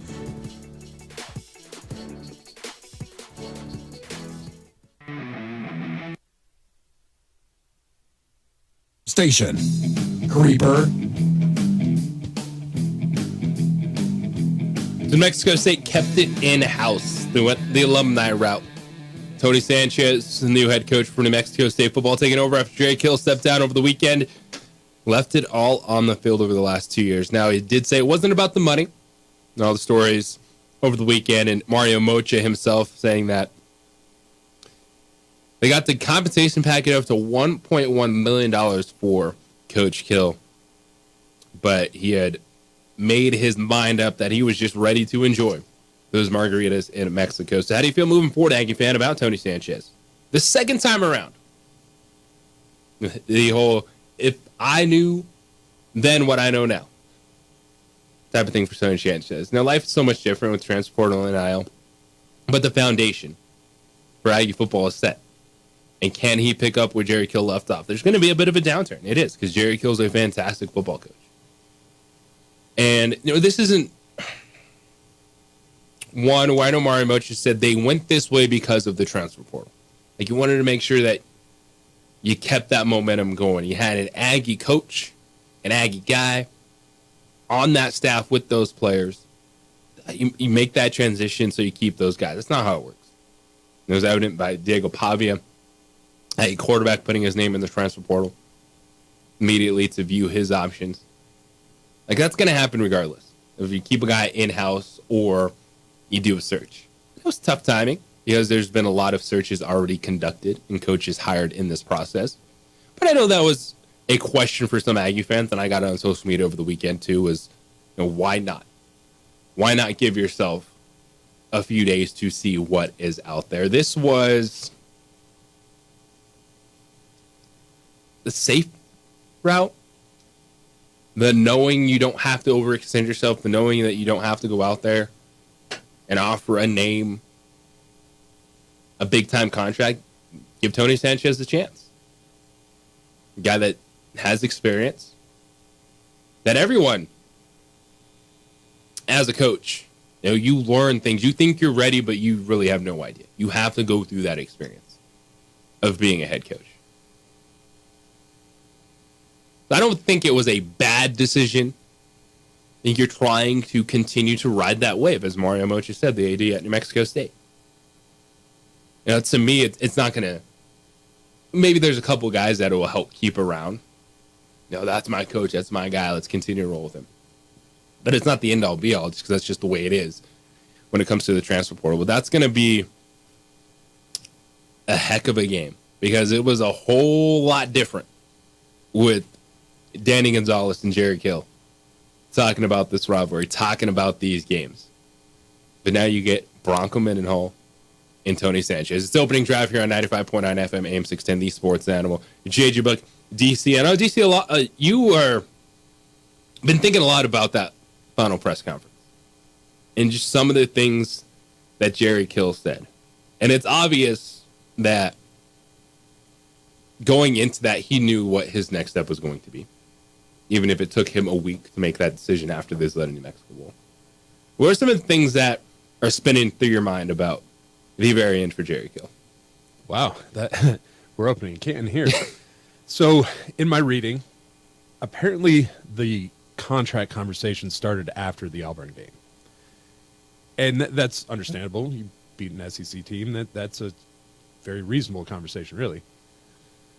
I find it so interesting how this all has played out, though, because I'm again reading about him going to Vanderbilt potentially as a consultant at this point. So I get what he says when he says you need a lot of energy. You need, this is a full-time job, and they need someone who can handle this. I get that. I really wonder what happened, and is it? Did it feel that since it took a week after that game, the bombshell press conference, are you feeling like you left them out to dry a little bit?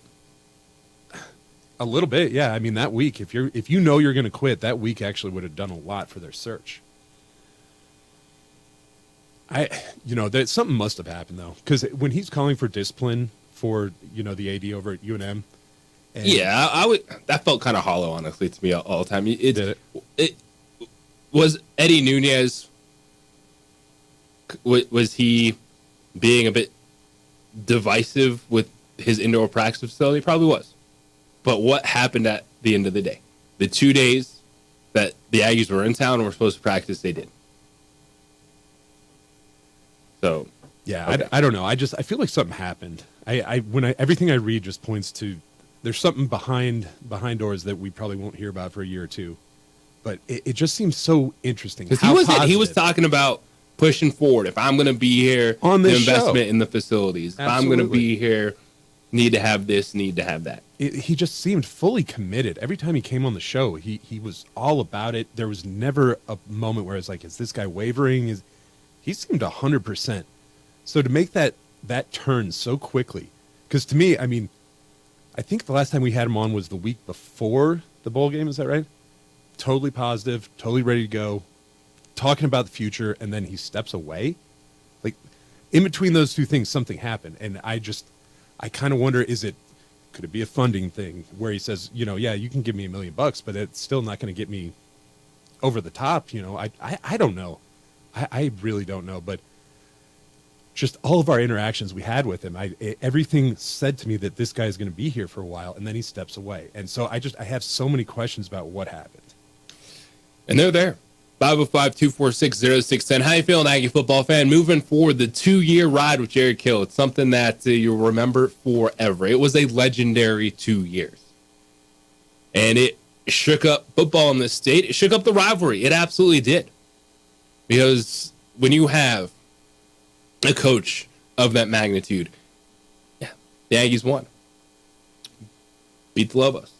Then they go on and they have their Auburn game. They're playing for a conference championship, back-to-back bowl appearances, a bowl win, the fire on the way out. It changed things. And do you believe in Tony Sanchez moving forward? Let's take your thoughts. 505-246-0610. That's the Sports Animal Hotline, also the Sports Animal text line this morning. Rocking with you on ProView Networks and at 95.9 FM, AM 610, the Sports Animal. This report is... We would like to thank the following sponsors for making this broadcast possible.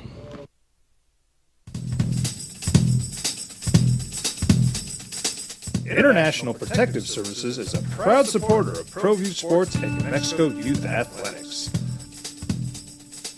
IPS provides residential and commercial security services in the Albuquerque metro area. For more info, please call 505-897-2424 888-848-20 or visit internationalprotectiveservice.com. I was born in New Mexico. I grew up on these streets. I got in trouble here, and I fought my way back in boot camp. I love New Mexico, especially the people.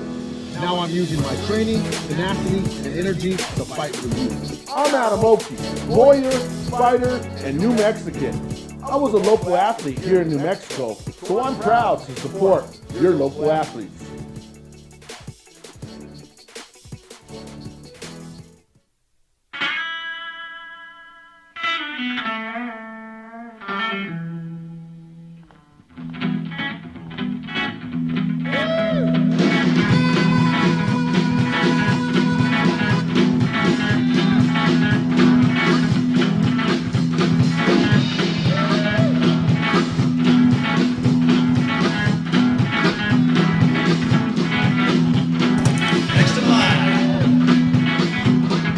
Rudy's is a proud supporter of ProView Networks. Albuquerque's leader in sports is ProView. From pros to prep. All your favorite action.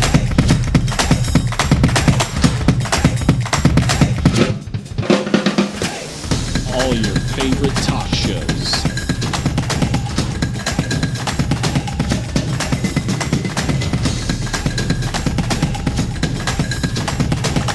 Find it on ProView Networks. Young driver, this one. Hard to get her out. She'd been drinking. This one. Both of them gone. They'd been drinking, and he drove clear off the road. This was my family. The drunk driver hit us. And my wife and our daughter, they didn't make it.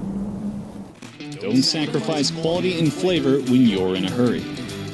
Golden Pride offers ribs, fried chicken, red and green chili breakfast burritos, and frontier sweet rolls.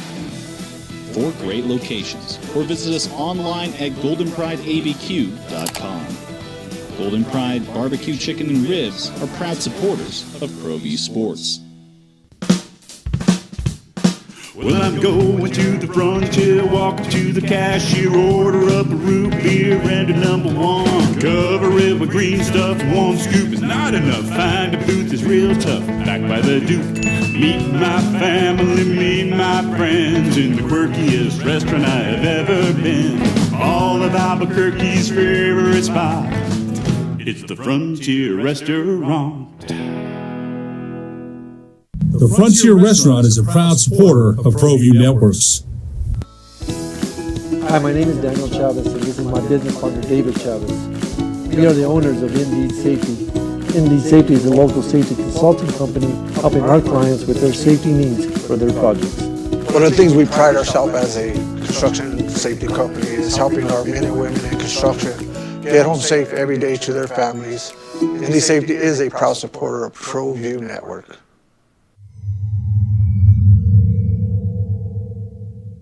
What's going on, Lobo Nation? Ja'Cory Krosky-Meyer here. And I'm Devin Dampier. The Lobo football team's going through some changes, but we're here to stay. We'll put in the work on the field and in the weight room, but we'll need your help off the field. 505 Sports Venture is leading the charge in the NIL space. And you can be part of it. Show that shit better than all my intentions. I can show that you got my attention. See your baby, I get you the business. Touchdown and pay you a visit. Teenagers love a party, especially during prom and graduation season. Often, alcohol is involved. Some parents think that hosting a party with alcohol in their home will keep the kids safe, but it's wrong and it's illegal.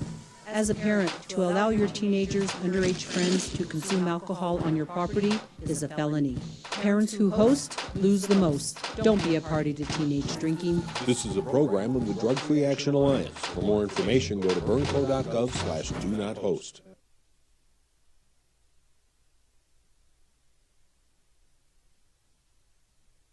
We would like to thank the following sponsors for making this broadcast possible.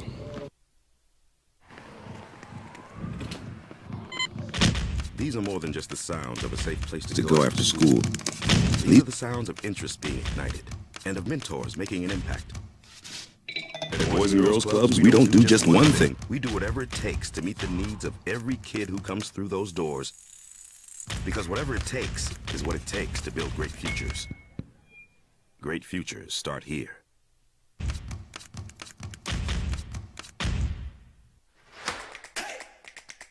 Albuquerque's leader in sports is ProView. From pros to prep, all your favorite action.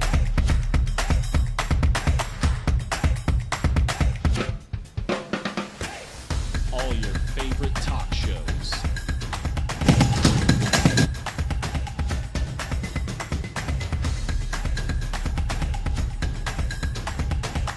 Find it on ProView Networks. Hey, look! It's Dwight Goodman! Boom! This place is hot. Let's see if anyone needs my help. How about I drive you madmen home, huh? I got this, Dwight. I'm the designated driver.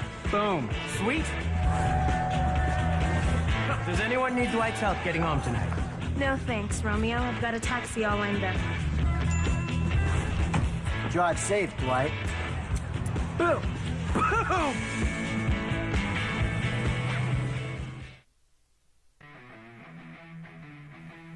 Rosendo Najar here, president of Carpenters Local 1319. Juan Junior Gonzalez, warden of Local 1319. Some people have a misconception about what a carpenter does. The carpenter trade entails more than just woodworking or building houses. We are responsible for 85% of a construction job site. Everything from the superintendent on down. We have a great apprenticeship program. Information can be found on our website.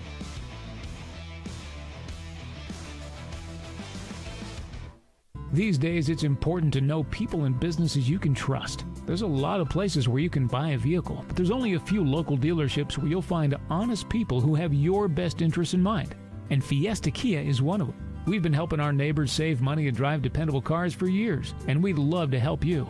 With new Kias arriving daily, you'll love our selection and the peace of mind you'll get driving a Kia from Fiesta. So stop by and see us today at Fiesta Kia on Lomas, or just start driving now at fiestakia.com. What's going on, Lobo Nation? Ja'Cory Krosky-Mir here. And I'm Devin Dampier. The Lobo football team's going through some changes, but we're here to stay. We'll put in the work on the field and in the weight room, but we'll need your help off the field. 505 Sports Venture is leading the charge in the NIL space. And you can be part of it. Shorty, she better than all my intentions. Like this, shorty, you got my attention. CEO, baby, I get you the business. Touchdown and pay you a visit. For 50 years.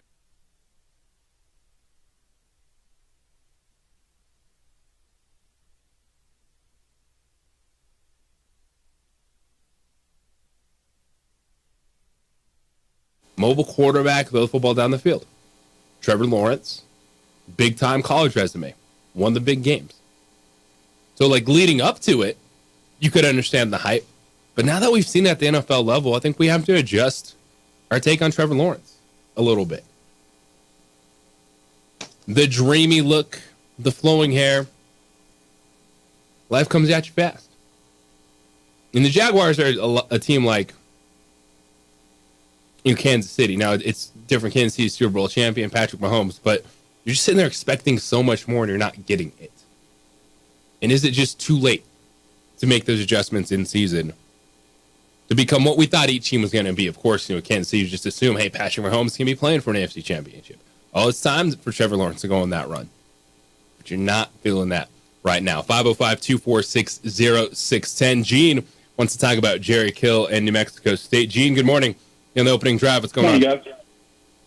Yeah, no, I just wanted to touch on what you guys were talking about a little bit. I also believe that there was something that happened in the last, week between the bowl game and him, deciding to leave the school. You're talking about a lot of talk about the team coming back, being one of the youngest teams in the nation. you had players that, were getting online and so forth and really, looking forward to the coming year. Same thing with Kill, talking about, third year in his program is always the biggest year and so forth. And so I really do believe that there was something that took place, again, between that conference, that press conference after the bowl game and the announcement. You're talking about a guy who he said it in the press conference. He had a lot of respect nationally. At one time was a Big Ten Coach of the Year, known throughout the coaching ranks. And I think that, the whole situation, even though, they did end up using the practice facility, I think he felt disrespected. I think he felt like there should have been some repercussions, from the bowl committee themselves or the state of New Mexico. It's really come down to, again, from an Aggie perspective, it's the Lobo Bowl. It's not the New Mexico Bowl. If it was truly the New Mexico Bowl, maybe we could rotate it between Albuquerque and Las Cruces. So again, I think that again there was something that took place. I think that he probably, he's at the tail end of his career, and he, I think that just kind of got to him, and he probably said, I don't need to. To take this kind of stuff at this point in my career, and the whole coaching consulting position at Vanderbilt, it is closer to his family. I think I was reading somewhere where he might be able to do it, remotely in some cases, and not be on the field all the time. So again, I was expecting 3 years out of him. We got 2. It was a heck of a 2 years, though, Gene. It was. We're up against the hard break, Gene, but we'll get more into that coming up later. But coming up next, Kenny Thomas in studio, kicking it with KT. It's the opening drive here on 95.9 FM, AM 610, the Sports Animal.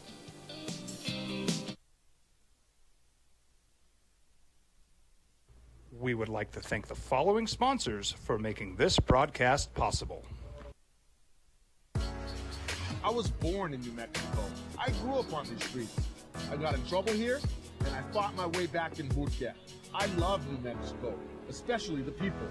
Now I'm using my training, tenacity, and energy to fight for you. I'm Adam Oki, lawyer, New Mexican. I was a local athlete here in New Mexico, so I'm proud to support your local athletes.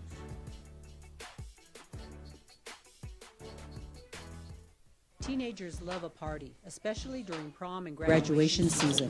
Often, alcohol is involved. Some parents think that hosting a party with alcohol in their home will keep the kids safe, but it's wrong and it's illegal. As a parent, to allow your teenagers' underage friends to consume alcohol on your property is a felony. Parents who host lose the most. Don't be a party to teenage drinking. This is a program of the Drug Free Action Alliance. For more information, go to burnco.gov/do-not-host. Rosendo Najar here, president of Carpenters Local 1319. Juan Junior Gonzalez, warden of Local 1319. Some people have a misconception about what a carpenter does. The carpentry trade entails more than just woodworking or building houses. We are responsible for 85% of a construction job site. Everything from the superintendent on down. We have a great apprenticeship program. Information can be found on our website.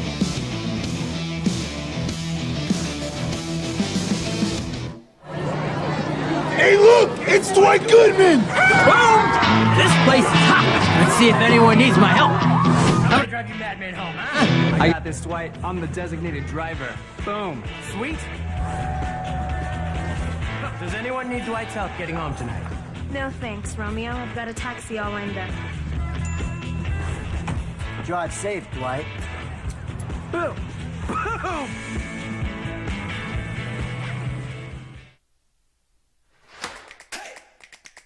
Albuquerque's leader in sports is Pro View.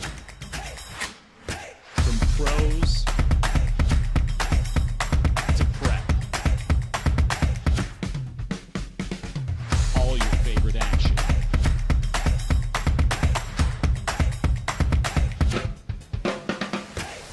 All your favorite talk shows.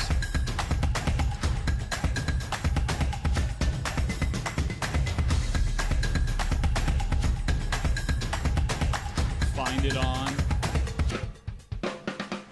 Pro View Networks. Seriously? You expect me to drive while you aren't wearing seatbelts? What's the worst that can happen?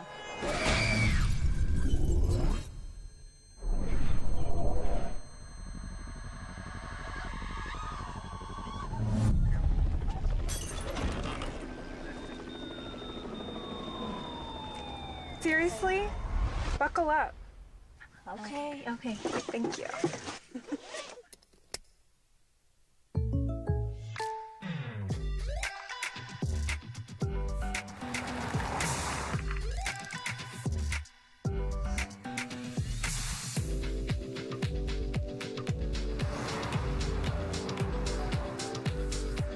For your surprisingly great rates, contact your local State Farm agent today.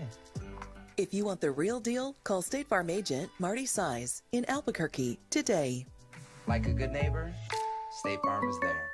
For your business or your home, Valley Fence stands alone. We're number one in New Mexico for a reason. It's the best fence you can own. Proudly serving New Mexico for over 50 years. At Valley Fence, the difference is clear. No fence too big, too small, or difficult. We handle them all at Valley Fence Company.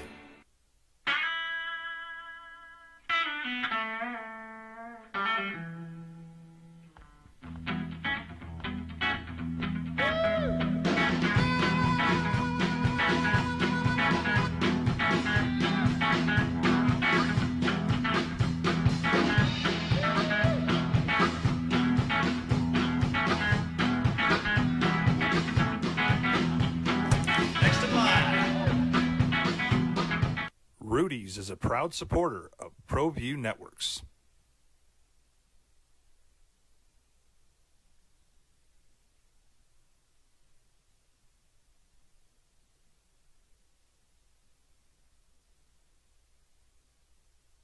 When it comes to interceptions, there's one dude. Yeah. it's the quarterback. Whether it's his ball or not, he gets it. Hey, and that's what you got to trust your eyes, man. And sometimes you just see something. And with that Baltimore Ravens team, you just see it. Like there's an edge to them. They can match San Francisco physically. And I think we bring it up too, like Lamar Jackson is great because I think there's a lot of NBA players like that, where they haven't won a championship yet, so they always are doubted, right? Yeah. Like what's left to doubt? Like, you want to see him go on that postseason run, but the dude checks all the boxes. What, as far as Lamar? Yeah. Oh, I mean, yeah, he does. I mean, he was MVP for a reason, and he just came back from getting that big deal. And think about this, he negotiated his own contract. So good for him. That couple points that he kept from having an agent is probably huge based off of the money that this guy's getting, right? But the way the Baltimore's defense is playing right now, they're playing on a very, very high level. You got Queen, you got a lot of guys that are like standing up and doing their thing, right? But on the other side, the Niners had Armstead out and some other guys that are out too on the defensive side. And Baltimore went and did it in San Francisco, which is huge because I haven't been to Levi Stadium yet, but I've heard about it from the standpoint of it being that kind of environment in San Francisco when it comes to the team that they love, man. They're pretty big fans. Yeah, and doing it on the road, it's always got to feel different. I'm sure when you walk into a building, it's you just get a different buzz, right? Especially if you quiet the home fans, it's got to be one of the best feelings. Think about this one. I played with Allen Iverson, and when we used to go on the road, it felt like a home game.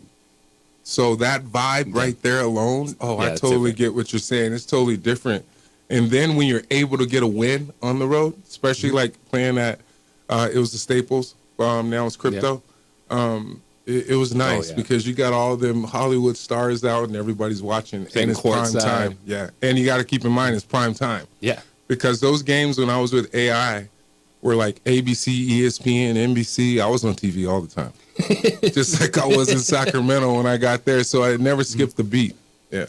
Living it up. Kenny Thomas with us in studio. And speaking of prime time, the NBA has done a really good job. And what they've done on Christmas, taking the day over. And we talked a lot about the in-season tournament. We're trying to ignite a new buzz early in the season. But for a lot of people, Christmas Day is kind of like, all right, the NBA is here. We're watching it. You know, what's it like being able? I know it's Christmas and everyone talks about their families, but the NBA has done something different. Like people know that. All right, these are, as you said, primetime games. It's a big day, and the dudes show up on Christmas. It's huge. Let me tell you. Once again, we about to reminisce. Playing with Allen Iverson and playing with the Sacramento Kings. I played on Christmas a couple of times, if I recall correctly. But the way that the NBA has evolved from advertising and marketing and pushing the different things when it comes to the holiday season. I think there's like 4 or 5 games on, and it started at like 11 o'clock here Mountain Time. Yeah, there are 5 games on Christmas. It was huge, and it was with the Bucks, and it was prime time. So they're setting you up for a nice game with the Bucks and Dame. And Dame, Giannis in the Garden. Yeah, exactly, which is huge. And then you got the Celtics and the Lakers like midday, and then you got Phoenix, who's supposed to be a better team, and then you got Dallas beating up on them. I feel bad for KD. I know we're going to get into that at some point, but I really feel bad for him. Yeah, if you look at that. Let's talk about big time performances. Luka Doncic dropping the 50 burger. Kyrie out of the lineup. Luka in Phoenix against the Suns, and just can't catch a break. We haven't seen Bradley Beal, Devin Booker, Kevin Durant on the floor together for an extended period of time. It was Bradley Beal with the back or Kevin Durant with the ankle. And for Luka Doncic, you know, that's a guy that rises to the occasion. Oh, always. And he's a Brand Jordan guy. So the feet got to feel good too, right? But he's a guy that's been doing it on a high level for a long time now, and he's just getting started. I think he's halfway through his career. He'll probably be that guy that plays like 20 years. And he's doing it without Kyrie, like you said, because Kyrie's a huge a huge part of that organization now, because I think he brings a whole different dynamic of them being able to get up and down and do some things. So great job, Mark Cuban, in that organization from that perspective. But man, the way that the game has evolved from the standpoint of the three-point line, everybody wants to play behind the three-point line. But then when you see a guy like Luka that can play behind the three-point line and come downhill, attack the basket at a different pace than you would think he would, because he goes at his own tempo. Now, that's a guy that's studied and knows how to play the game, and he's totally evolving. He's gonna be one of the top guys. Luka Doncic is, to me, it reminds me of like that Lamar Jackson conversation. Oh yeah, like, you know, he's that dude. You know, he's that good, but he doesn't have that championship yet. So does he get the acknowledgement that he should in the conversation? I think the both of them do, because they are high caliber players and playing at a high level. Come on, Lamar's already got MVP, right? And he's in the process of probably getting another one. But what people need to realize is that regular season's regular season. It's a wrap when the playoffs come. So you got to get into the playoffs. And the way the NBA is right now, in the Eastern Conference and the Western Conference, it's so tight. It's always been in the Eastern Conference to where it's been kind of tight from the standpoint of 1 through 8 have an opportunity to play at any given spot. Now you got the Western Conference, it's the same way. You got the Kings at 6, and then you got the Lakers at 12, and they're only like 7. The Lakers are only like 7 games out of first place. Normally in the Western Conference around this point in time, if you're in 12th spot, it's kind of like a lost cause to a certain extent. And then now you got Ja back, and look at the Grizzlies. They won 4 in a row with this man back. Ja Morant. That's a different cat. Memphis. He reminds me of a Steve Francis. Oh, yeah. How bouncy he is, because me and Steve Francis came in at the same time. He was like the one or two pick, and I was 22nd. But at the same time, Ja he's playing on a different level. First game back, it's game winner. Oh, man. Spinning in the lane. It's unreal what this kid is doing right now. He's not a kid, but what this grown man is doing right now. Yeah, and we look at Ja Morant, too, and that's one thing. You look at the NBA right now, and it feels like the depth of star player is at a really good point. Yeah. Because you can run it down, and as you said, you go down to 12. Well, right now, Memphis, they're 12 games back because they had a rough start without Ja Morant.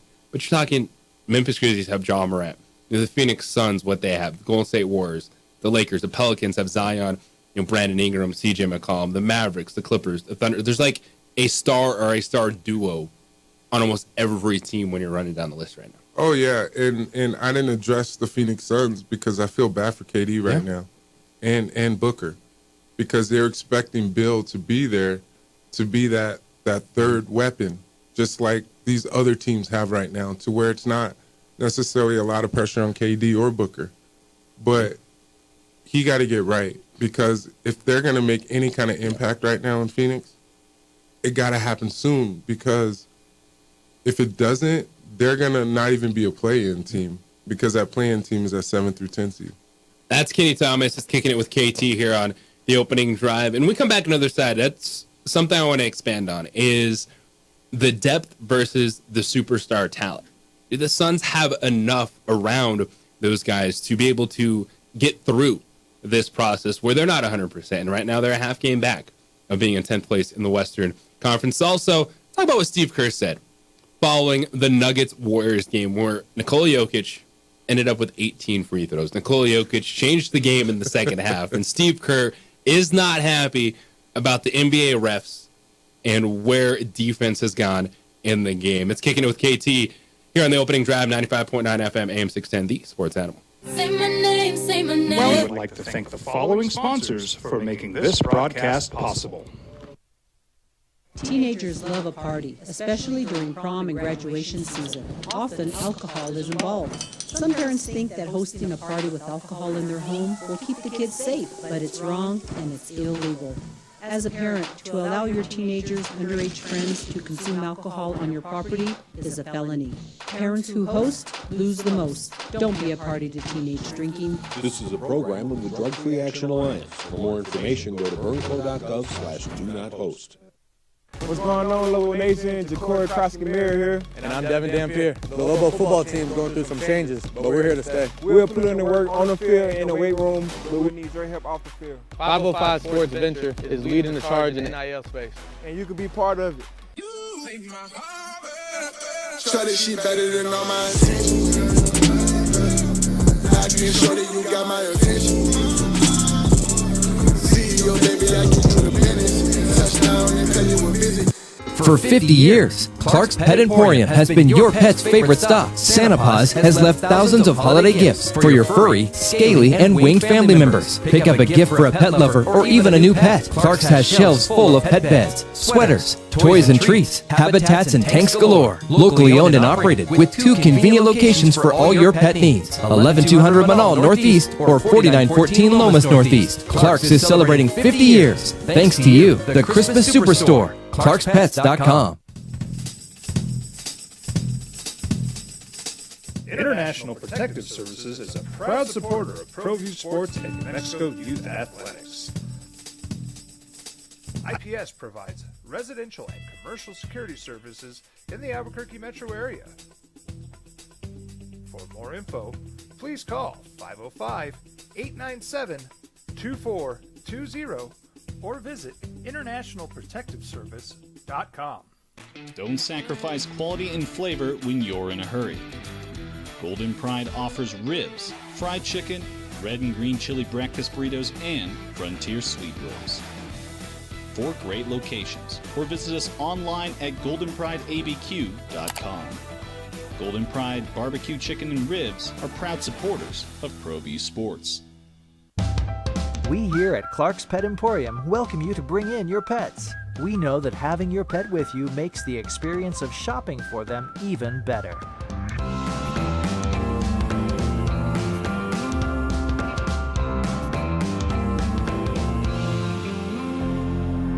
And we welcome you to bring your kids also. Clark's Pet Emporium, your pet's second best friend.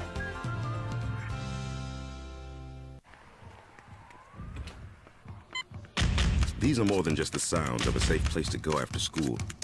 These are the sounds of interest being ignited and of mentors making an impact. At Boys and Girls Clubs, we don't do just one thing. We do whatever it takes to meet the needs of every kid who comes through those doors. Because whatever it takes is what it takes to build great futures. Great futures start here.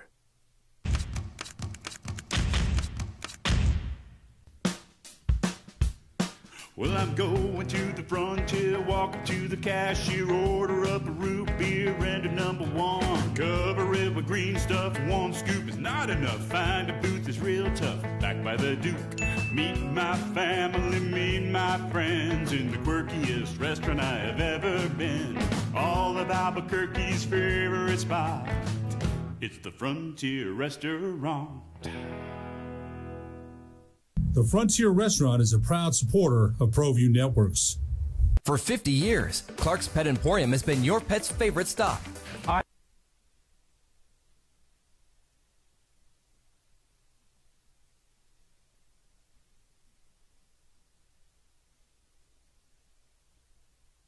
With us, usually it will be Tuesday and Friday, 9 to 9:30 right here on the opening drive. Talking sports, talking hoops. But with the holiday schedule, just Wednesday and Thursday this week on the opening drive. We only got you 2 days. So appreciate Kitty joining us, being flexible this holiday season. Hopefully enjoyed the weekend. Oh, yeah. Kicking back. Oh, yeah. Come on, man. Just relaxing. A lot of ham. A lot of mac and cheese. Ham, mac and cheese. A lot of dinner rolls. Yes. DC, what's up, man? What'd you have? Did you have turkey or ham? Oh, no, I'm eating good. I had prime rib and I had lamb chops. Oh, man. Oh. Okay. Yes. Oh. Yes. We see you working over there. Okay. And it was excellent. Good for you. But, yeah, no, I'm down with some macaroni and cheese, too. Ham, all good. All things very good. All things fantastic this holiday season. JJ Buck, DC, Kenny Thomas with you here on the opening drive. And I wanted to expand a little bit more on the Phoenix Suns before we get into Steve Kerr. It just really has been crazy. You look at Kevin Durant, who is, but there was a time where people were like, Kevin Durant, he might have passed LeBron James. Kevin Durant, he's that guy. But you just see how bumpy it's been the last few years. So he leaves Golden State, trying to do his thing with his crew in Brooklyn. And Ben Simmons, James Harden, that thing, it didn't work out. And so they were never fully together to go on a run. All right, then you make the move to Phoenix. He gets there and he has an ankle injury in the layup line before a game, never really able to get on the floor. Yeah, that is. And it's just always been a step off or a toe on the line for Kevin Durant in the postseason, not able to beat Milwaukee. It's for a player of his caliber, since he left Golden State, like I said, he just hasn't gotten it to come together yet. Man, adversity, right? There's situations to where even like a guy like LeBron has expected to win, and then you don't end up winning. And KD's in a different situation right now because of them not having their third person right now. That's supposed to be that guy. But you got to also keep in mind, KD was in Golden State, and he won a couple championships. Got his rings. So he got his rings, but he is a guy that's also in the top 10, I think, if not higher, when it comes to being on the NBA scoring leaderboard. So he's still doing his thing, but I think Booker is even going to turn it up even more because he's that guy. So I think right now they're trying to figure out who should take shots and who shouldn't, because I saw them play Dallas the other night, and you see KD throwing Booker the ball like 3-4 times in a row, right? And Booker's playing the point at that point. So it's probably a little off because Booker got to share the ball too, right? Playing a point. So I think they're still trying to figure it out. I think Phoenix got a great team. Temezi Metu is there. He came from the Sacramento Kings. He's playing on a good level, on a high level right now. And then they got the other shooter that came from Houston. I can't think of his name, but Gordon. Yeah, Eric Gordon. So you got another veteran in that rotation. So they got some pieces over there. It's just a matter of trying to figure it out right now. Yeah, and that's an interesting team, too, when you look at the depth. Might not be guys but it still should be good enough. Because if you get those three guys on the court, and then you have Eric Gordon in there. I know Grayson Allen has played. He's playing good, too. On winning teams, so he knows how to fill that role coming over from Milwaukee. And I like what they got, too, from Portland in that trade. Yusuf Nurkic is classic solid big inside Nassar Little, guy coming off the bench. So in reality, I do think they have more than enough to be good, but they just got to get healthy. Can they find that moment where they're together long enough? That's why you have bench players, because sometimes your stars do get hurt, and the stars are expected to play, especially with you have to play X amount of games to be able to receive any awards now, which is I actually like that. But Bradley, it's only a matter of time before he gets on the floor. But this is that time of year where, or during the regular season, even before this moment, because guys were kind of coasting, and then you just had the play-in tournament, which gave some excitement, and now it's kind of like, okay, well, it's kind of like a roller coaster to a certain extent. Guys are gonna coast a little bit because it's 82 games in a regular season, and guys shouldn't coast, but it's a part of the game. It happens, and especially you look at two veteran players or teams that are winning at a high level. And we've talked so much about the Los Angeles Clippers, and Kawhi finally misses his first game, but him playing every night has been different. Yeah, and you see that investment, and I think it's too the pressure that's put on. You've talked about it multiple times of how tight the Western Conference is. You don't have as many moments, maybe have those load management games. And it's always been that way. Yeah. It's always been those top 4 or 5 teams that were always winning. Now other teams are getting better, and they're adding pieces. Like the Sacramento Kings are adding pieces, even though they just lost to Portland last night. But the Western Conference has always been tight. And I know the Lakers are going to go on a run. It's just a matter of when. Yeah. Yeah. You see, with the Lakers, too, AD dropping 40. And LeBron dropped 40, I think. LeBron the other night, the game that he had. Yeah. Losing. They're struggling a little bit after the season tournament. We'll have to dive more into the Lakers. But what I want to do right now is, DC, do you have Steve Kerr ready to go? So this was Steve Kerr. I want to get your thoughts, Kenny, on... So he was frustrated. So the Warriors... Of course he is. They're in 12th. Yeah. Lost at the Denver Nuggets. Yeah. And the Nuggets, well, they got a superstar, man. Nikola Jokic is that dude. He's a beast. And, hey, he's a forward. He's playing all over the floor. And he's going to get the foul line. But Steve Kerr does not believe that Nikola Jokic earned the majority of those foul calls. I have no problem with the officials themselves. They're all across the league. We have really good officials. I have a problem with the way we are legislating defense out of the game. That's what we're doing in the NBA. The way we're teaching the officials, we're just enabling players to BS their way to the foul line. If I were a fan, I wouldn't have wanted to watch the second half of that game. It was disgusting. It was just baiting refs into the calls, but the refs have to make those calls because that's how they're taught. So I have a real problem with the way we've legislated defense out of the game in this league, and the players are really smart in this league. And for over the last decade or so, they've gotten smarter and smarter, and they're just we have enabled the players, and they are taking full advantage, and it's a parade to the free throw line, and it's disgusting to watch. Thanks. Steve Kerr postgame. The Nuggets beat the Warriors 120-114 on Christmas. The Nuggets shot 32 free throws in that game to the Warriors 23. The big thing in Nikola Jokic, 18 attempts. He went 18-18 at the free throw line. How do you feel when you hear that from Steve Kerr? I mean, Steve Kerr's a guy that got championships. He got some with the Bulls. He got some as a head coach. So he knows what he's talking about to a certain extent. Now, the certain extent part is Joker might be getting calls, but when it's his Warriors and Steph. Because Steph shot 1 free throw in that game. Yeah, but at the same time, Steph gets away with a lot of stuff too as well.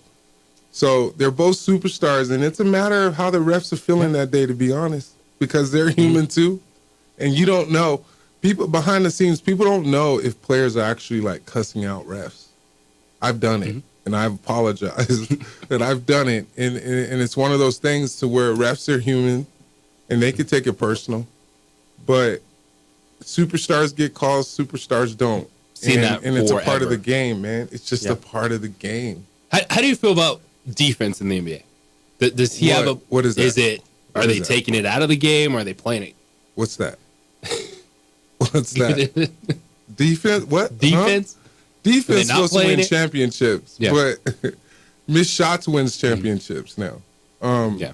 It's just a different game right now. It's points. It's I didn't play against, obviously I didn't play during that era of like the bad boys with the Detroit Pistons, but I played against some of those guys, right? And then you got the Pistons playing against the the Bulls, and how that big rivalry was and how they used to beat each other up.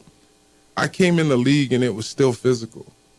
Now I feel like the league is a totally different league, and it's about points. And it started with guys like Steph Curry coming in and setting the tone, because it's an up and down league now.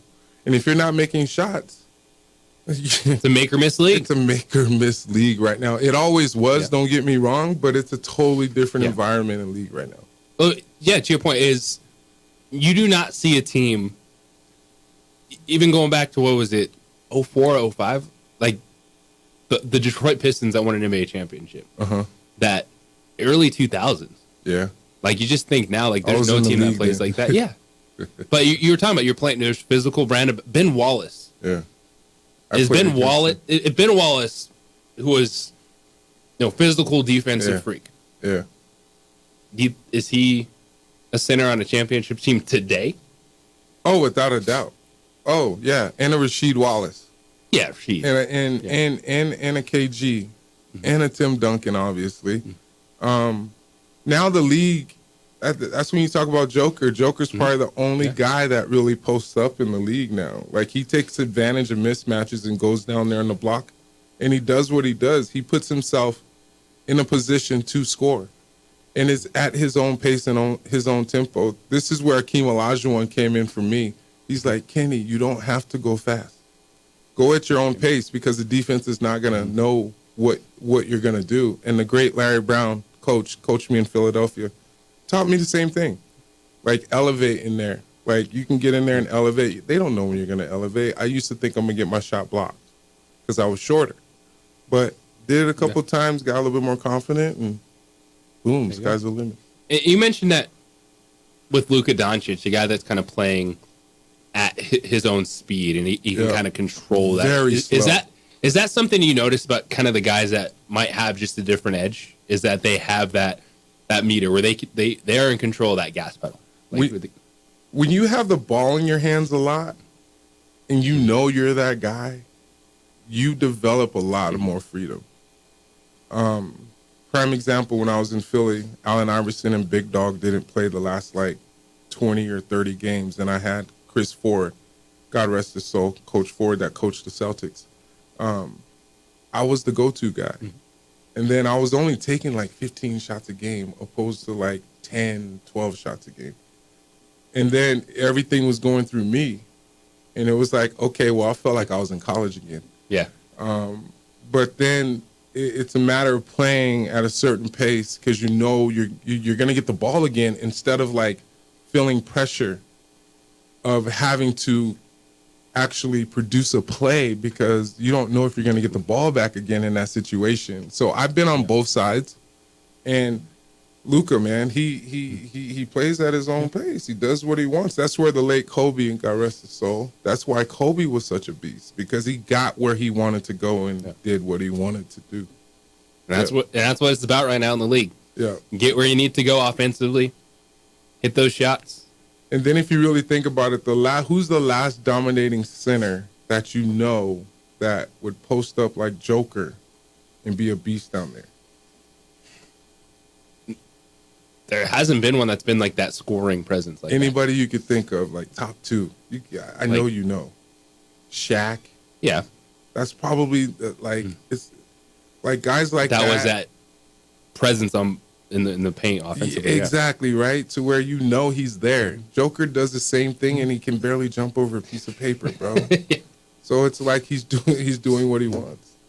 Yeah. Love it. Kenny Thomas kicking it with KT. Appreciate you. Man, I appreciate switching you, it up, man. coming in, the holiday season, hanging out with us. Man, I'm chilling. I got my coffee. We be sitting here chilling. That's what it. And by the way, this man knows knows what's up. Baltimore Ravens called it. Called it. I didn't know it was going to be that bad, DC, but yeah, it was pretty bad. It was.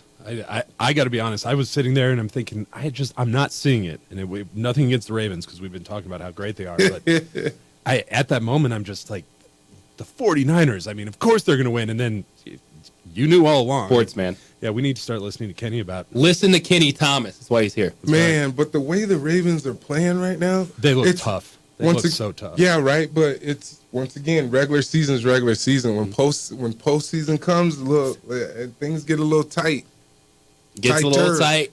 Oh yeah. And we'll talk too about that transition from non-conference play to conference play too when it comes to Lobo basketball because the conversation never stops. Kenny, appreciate you, man. Man, thank you guys. I appreciate you guys. Hey, if you're out there, Merry Christmas and Happy New Year, and I will see everybody soon. Kicking it with KT. It's opening drive here on 95.9 FM, AM 610, the Sports Animal. Telling it like it is.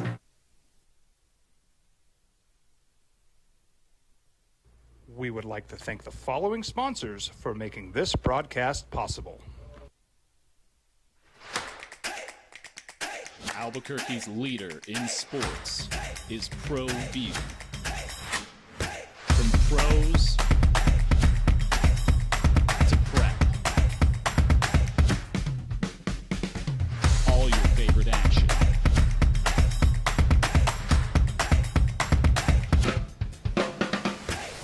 All your favorite talk shows.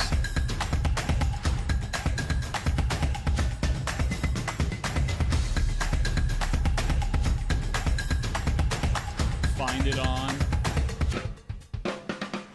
ProView Networks. What's going on, Lobo Nation? Ja'Cory Krosky-Miller here. And I'm Devin Dampier. The Lobo football team is going through some changes, but we're here to stay. We'll put in the work on the field and in the weight room, but we'll need your help off the field. 505 Sports Venture is leading the charge in the NIL space. And you can be part of it. Try this shit better than all my intentions. Locked in shorty, you got my attention. CEO, baby, I get you the business. Touchdown and pay you a visit. Hi, I'm Steve Stucker here for Dr. Robert Melendez and the Juliet Eye Institute. You may remember me like this, but no more. The glasses are gone. I tossed them months ago because of a brand new procedure from Dr. Melendez known as RLE, Refractive Lens Exchange. The latest technology, the best eyesight I've ever had in my life, and you can check it out by clicking on the link in the description right here.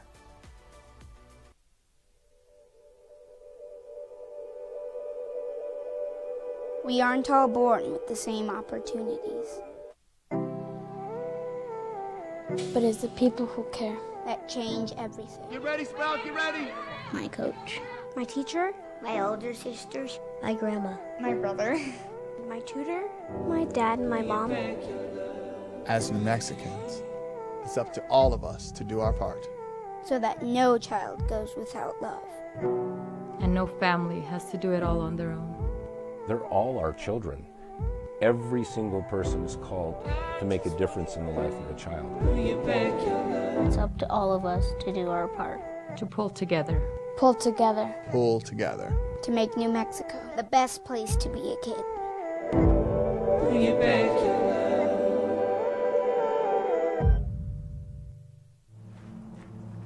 Young driver, this one. Hard to get her out. She'd been drinking. This one. Both of them gone. They'd been drinking, and he drove clear off the road. This was my family. Drunk driver hit us.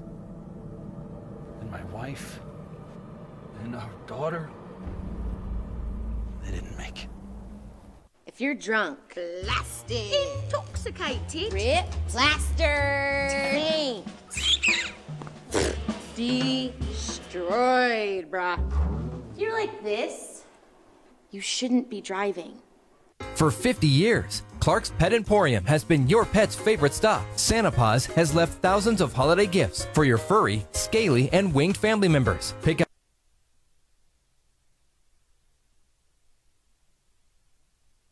San Francisco is still number one. Philadelphia, Dallas, Detroit. Is there anyone else that can come into the conversation? Now, where I'm not worried about the San Francisco 49ers is I don't think anyone else in the NFC can do that, can give the 49ers the game the Baltimore Ravens gave them on Monday Night Football. The physicality, the grit, and the playmaking ability. So that's where I'm not losing my mind on the San Francisco 49ers. It was the game that showed us you best buy into the Baltimore Ravens. And Lamar Jackson, it's AFC Championship game or bust right now. It has to be. Yeah. It has to be. Like you've got everything, man. You've got an MVP. Played postseason football. There's no longer a question to me of, can Lamar Jackson's style of play, his style of play is winning football. He throws the football downfield. He wins inside and outside the pocket. That ship has long sailed for me. You just want to see playoff wins. That's what the Baltimore Ravens are. Same conversation we have about Dak Prescott. Yeah. You can do everything in the regular season just fine, but let's see in the playoffs. It is interesting, though. If he gets his second MVP, then that really intensifies that playoff conversation. Because, just like Kenny says, it's a very big difference, playoffs to regular season. So, and it feels like that's should actually go into Baltimore's favor, is that style of play come postseason football, where you're not reliant on, it has to be clean and need Lamar Jackson, just 50 passes a game, because that's not what they do. And right now, as we run it down, looking forward, the most challenging teams could end up being the non-division winning teams. Okay, outside of Miami. They're number 2. But, when you look at Cleveland and Buffalo, they have more confidence in those teams than you do Kansas City and Jacksonville right now. Other division winners, teams that are going to host the playoff game to open the postseason. Well, we talk about hosting, but the Dolphins are not guaranteed. What if the Bills go and there's that. Yeah, I look at Miami as a wild card, and I would not feel good at all on the road if I'm Miami. And that's why Buffalo I just haven't been able to quit them. Oh, I know. They have been the ultimate wild card, really, in this last couple of weeks. They're shaking up everything in the AFC, and it's fun to watch. Outside looking in, it's the playoff race right now. 24 teams are still alive. So much fun for the postseason with 2 weeks left, and every game kind of impacts all 24 teams. So it's just so much fun to watch. Yeah, and guess what we get Saturday? Detroit and Dallas. You can hear that game right here on the Sports Animal. Cowboys early line 6-point favorites, but they're at home, of course. They're going to be favored over the Detroit Lions, who are division 6 champs. Points. Wow. I'm really surprised it opened at 6. In the NFC North. Philadelphia Eagles holding an edge over the Cowboys by a game, 11-4. Dallas 10-5 after that loss to Miami. So we have these questions. Tomorrow, we're going to give you our biggest question for every playoff team in the NFL. But for Philadelphia, there's far less concern about the Philadelphia Eagles than there is, say, the Kansas City Chiefs or teams along those lines. I think with Philadelphia, you just have to assume that this year's team, it's just going to be that way. Like, it's just not going to be easy for this team. And it doesn't matter that they're playing the Giants. It's still going to be a little, like you're waiting for, it's the Giants. All right, it's your get-right game. It's not. You can't get right 17 weeks into the NFL season. You have to get by. That is a really good point. Because, sometimes you have to get by. You give up a 70-yard bomb, but you find a way to win. So it's just getting by sometimes. And it's a really good way to put that. That's what I feel about the Eagles right now. They're just getting by. We'll see what happens. But that's a team that if they get by, you say, all right, well, they know how to do that. Like, I trust them to do that. Like, I don't trust Kansas City to do that right now. They haven't had to play like that. They're not responding to this. Philadelphia, they're like, all right, this is how we have to get by. They have kind of embraced that, all right, this is just who they are right now. And there's been a lot of talk, and I've seen the question, too, about Jalen Hurts. Has he regressed? Okay. You know who Jalen Hurts is right now? Is Josh Allen. He's the guy that needs to turn the football over a little too much. But you're still going to be like, I'm giving him a chance. I'll still take him. Yeah, I'll still take Jalen In that Hurts moment. over many quarterbacks. It is funny, though, because in Philadelphia, things are so amplified. He throws one bad pass, and they pan to the crowd, and everyone's saying, what are you doing? Get rid of him, whatever. I mean, you could do a lot worse than Jalen Hurts. Absolutely. But Josh Allen, but these are what we do, too. It gets late in the season. We're trying to find the differences. We're nitpicking quarterbacks because we still understand how important quarterback play is, but it's also wildly dependent on your team. Because we have the guy. We have the unicorn. We have Patrick Mahomes. And he's still not able to do everything by himself. Was what we're seeing with the Kansas City Chiefs. And that's why it's a week-to-week league, and the game of football is so fascinating because you're hyper-focused on one matchup. Now, other sports, basketball, we're talking back-to-back. You can get up for a Christmas Day game, maybe you coast a little bit. We were just sitting here with Kenny Thomas, Lobo legend, NBA veteran, saying it happens. 82-game season, you're up and down. I'm not doing that in the NFL. You're spending 5 to 6 days hyper-focused on one thing. And what we're seeing right now is just, it's setting us up for a fantastic 2 weeks because 24 teams are still alive for the postseason. Yeah, we have teams that have clinched. We look at San Francisco, Philadelphia, Detroit, and Dallas. But the Buccaneers are still somehow, some way battling with the Falcons. By the way, Baker Mayfield's on a 4-game winning streak in December. Baker Mayfield in December. Do you think they're going to extend him?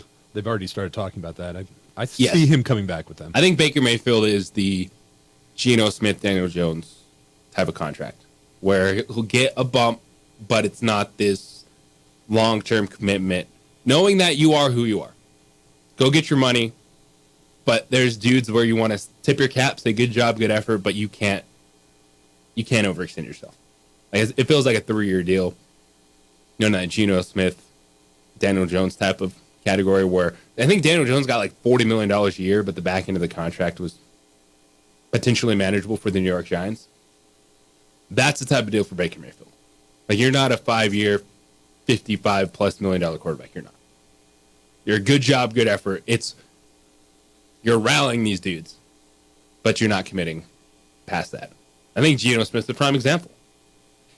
Competitive, game-winning drive. And how about Seattle back-to-back weeks? You got Drew Lock game-winning drive, then you get Geno Smith game-winning drive at Tennessee.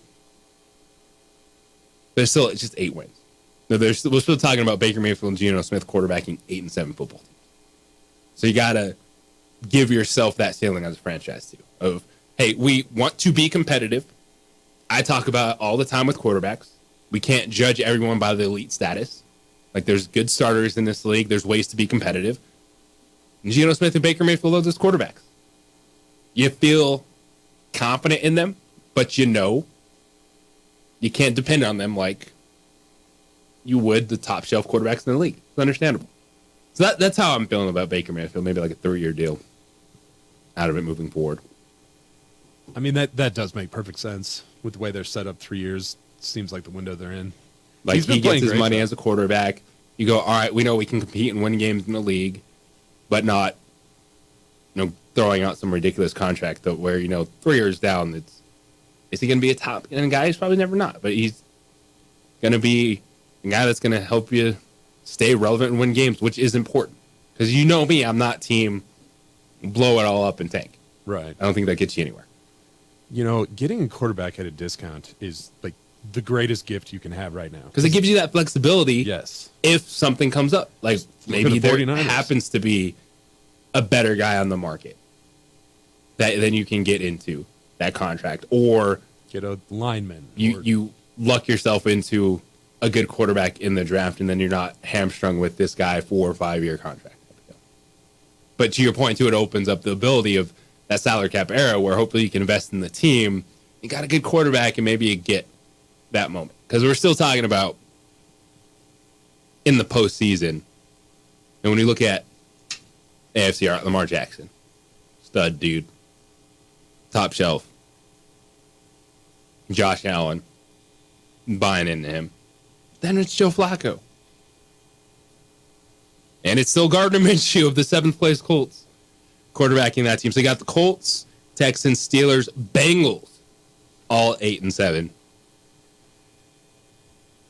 Texans, man, you just need to get CJ Stroud back up there. It's a bummer that he's missed the last 2 games with his concussion. Heck, the Raiders and Broncos still there, right? 7-8. That ship is sailed. Oh, Sunday night. When we get back on the other side, the New England Patriots, Bill Belichick and Bailey Zappi, and you thought you had your moments. Broncos score late. They come back in the game, and nope. The kicker that missed did not miss at the end. It's the opening drive here on 95.9 FM, AM 610, the Sports Animal.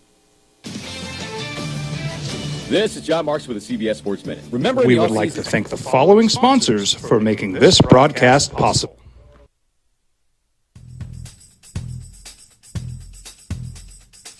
International Protective Services is a proud supporter of ProView Sports and New Mexico Youth Athletics. IPS provides residential and commercial security services in the Albuquerque metro area. For more info, please call 505-897-2420 or visit internationalprotectiveservice.com.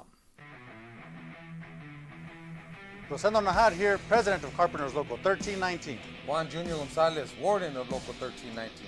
Some people have a misconception about what a carpenter does. The carpentry trade entails more than just woodworking or building houses. We are responsible for 85% of a construction job site. Everything from the superintendent on down. We have a great apprenticeship program. Information can be found on our website.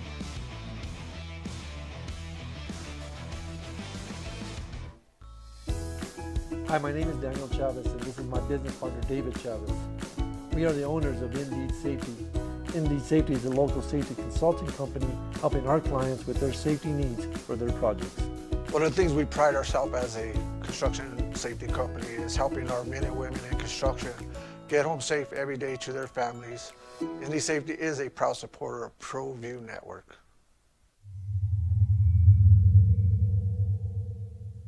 Hi, I'm Steve Stucker here for Dr. Robert Melendez and the Juliet Eye Institute. You may remember me like this, but no more. The glasses are gone.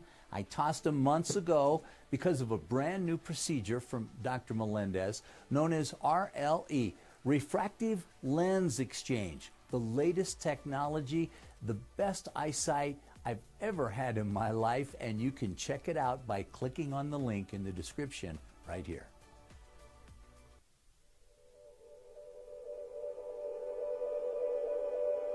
We aren't all born with the same opportunities. But it's the people who care that change everything. Get ready, Sprout, get ready. My coach, my teacher, my older sisters, my grandma, my brother, my tutor, my dad, and my mom. As New Mexicans, it's up to all of us to do our part. So that no child goes without love. And no family has to do it all on their own. They're all our children. Every single person is called to make a difference in the life of a child. It's up to all of us to do our part. To pull together. Pull together. Pull together. To make New Mexico the best place to be a kid.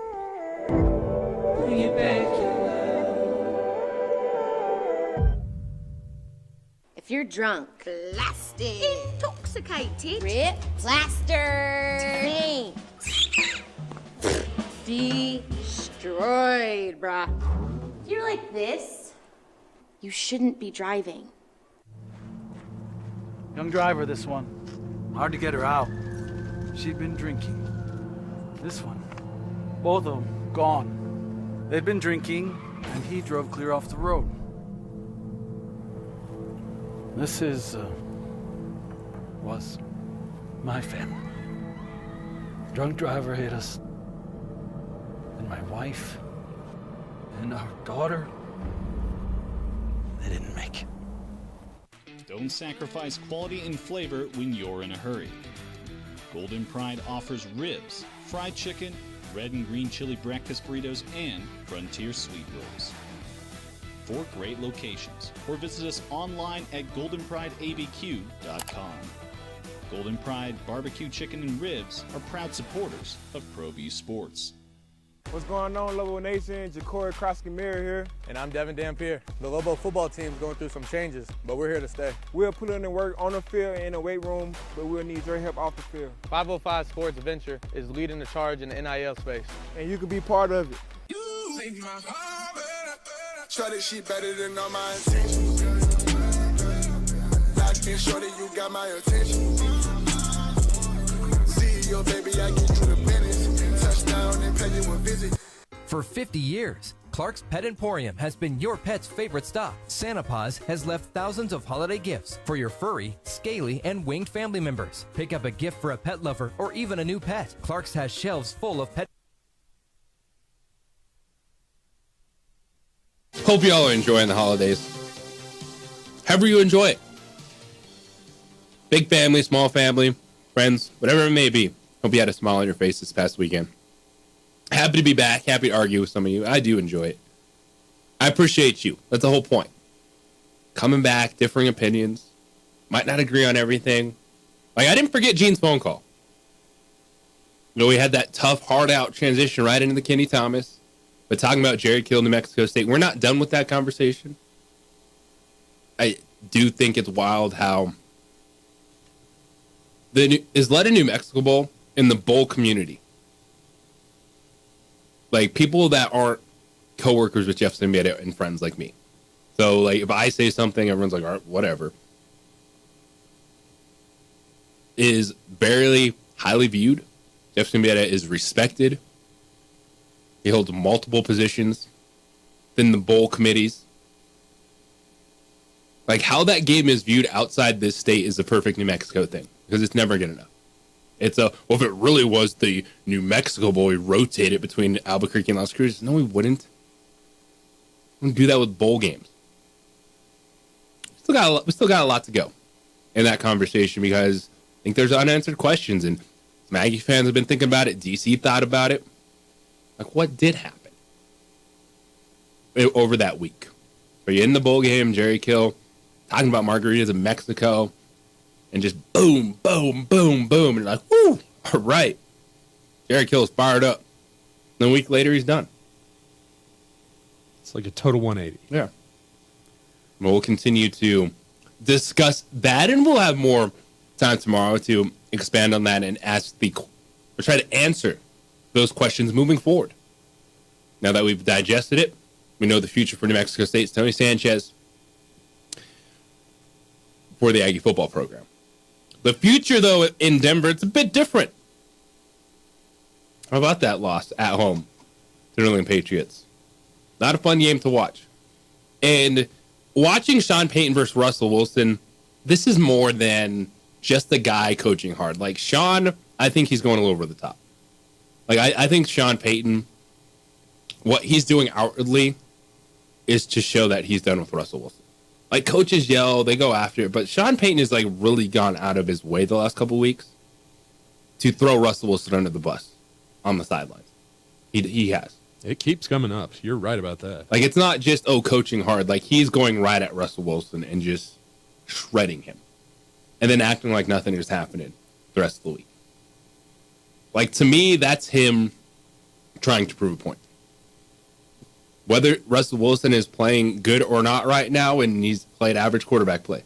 It's an average football team. That's what you're seeing. They are getting by at this level because that's who they are. How about Pat Surtain beat deep twice against Bailey Zappi and Devontae Parker? That was an issue. That's a big issue. Cortland Sutton goes out. Jerry Jeudy's not that dude. They don't have anything offensively. And so Russell Wilson is at best right now a league average quarterback with nothing around him. And it's going to look like this more times than not throughout the season. But to me, it feels like Sean Payton is going a little extra overboard to just kind of show that this is done. And Russ is done. And what do we have this morning, DC? Ian Rappaport, Rap Sheet, reporting that the Broncos are strongly considering having quarterback Russell Wilson sit for the final two games, preserving financial flexibility for the offseason. Because Sean Payton is done with Russell Wilson. If he was to get hurt, they'd be stuck with him through 26. So that is a huge, huge deal. That they are eating that salary in the offseason. And it's evident. It is. Like yeah, coaches yell, they're going to coach hard, but to me it felt like Peyton was trying to show him up on the sideline. To just kind of get that sense of, all right, I'm done with you, Russ. I'm done. I mean, when you look at this team, there are times where they looked like they might be able to really build on it and have a good thing going, but it always came back to the question, what did Russell do wrong? He didn't secure the ball. He threw a bad pass. He didn't run. He didn't get the first, whatever. I don't know. I think you are absolutely right. I think we're at the end of the road with Russell Wilson. Like, Russ hasn't been good, but I also think that his talents versus who the Broncos are, like, we're hitting that ceiling. Like, this is who they are. Sean Payton has done a good job getting this to at least be a competitive football team. And we're talking about them in the playoff race. Yes. And under moment, a game back of a struggling Kansas City team in the division, which is wild. With no receivers. But they're not a good enough team that they have a safe floor. No, their floor is losing to the New England Patriots at home. Ugly. Ugly. You want to really put the nail in the coffin, lose to the Patriots at home in week 16. And so the reports are this morning the Broncos are considering sitting Russell Wilson. That makes sense because it really feels like Sean Payton has made it known publicly. When you're going at a dude that hard on the sideline, you are letting everyone know how you feel about Russell Wilson. DC, fantastic work, man. As always, great to be back. It is. It's great good to hang out with man. you. It is. It's, sometimes they got to let the kids run wild, right? Can't wait to do it again tomorrow. Adrian, good job on Pro V Networks. Big thank you to Kenny Thomas, who, guess what? Back-to-back days kicking it with KT. He's back in studio tomorrow morning at 9 a.m. We got the Jim Rome Show coming up next. Colin Cowherd follows that. We got 2 men on at 4. And we are back with you tomorrow at 7 a.m., everybody. Metal, peace, and love. Have a great day.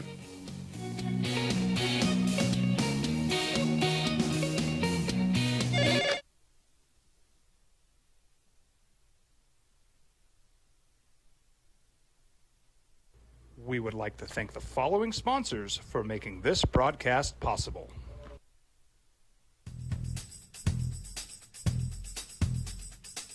International Protective Services is a proud supporter of ProView Sports and New Mexico Youth Athletics.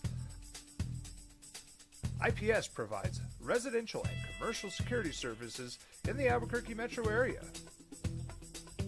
For more info, please call 505-897-2420 or visit internationalprotectiveservice.com. Hi, I'm Steve Stucker here for Dr. Robert Melendez and the Juliet Eye Institute. You may remember me like this, but no more. The glasses are gone. I tossed them months ago because of a brand new procedure from Dr. Melendez known as RLE, refractive lens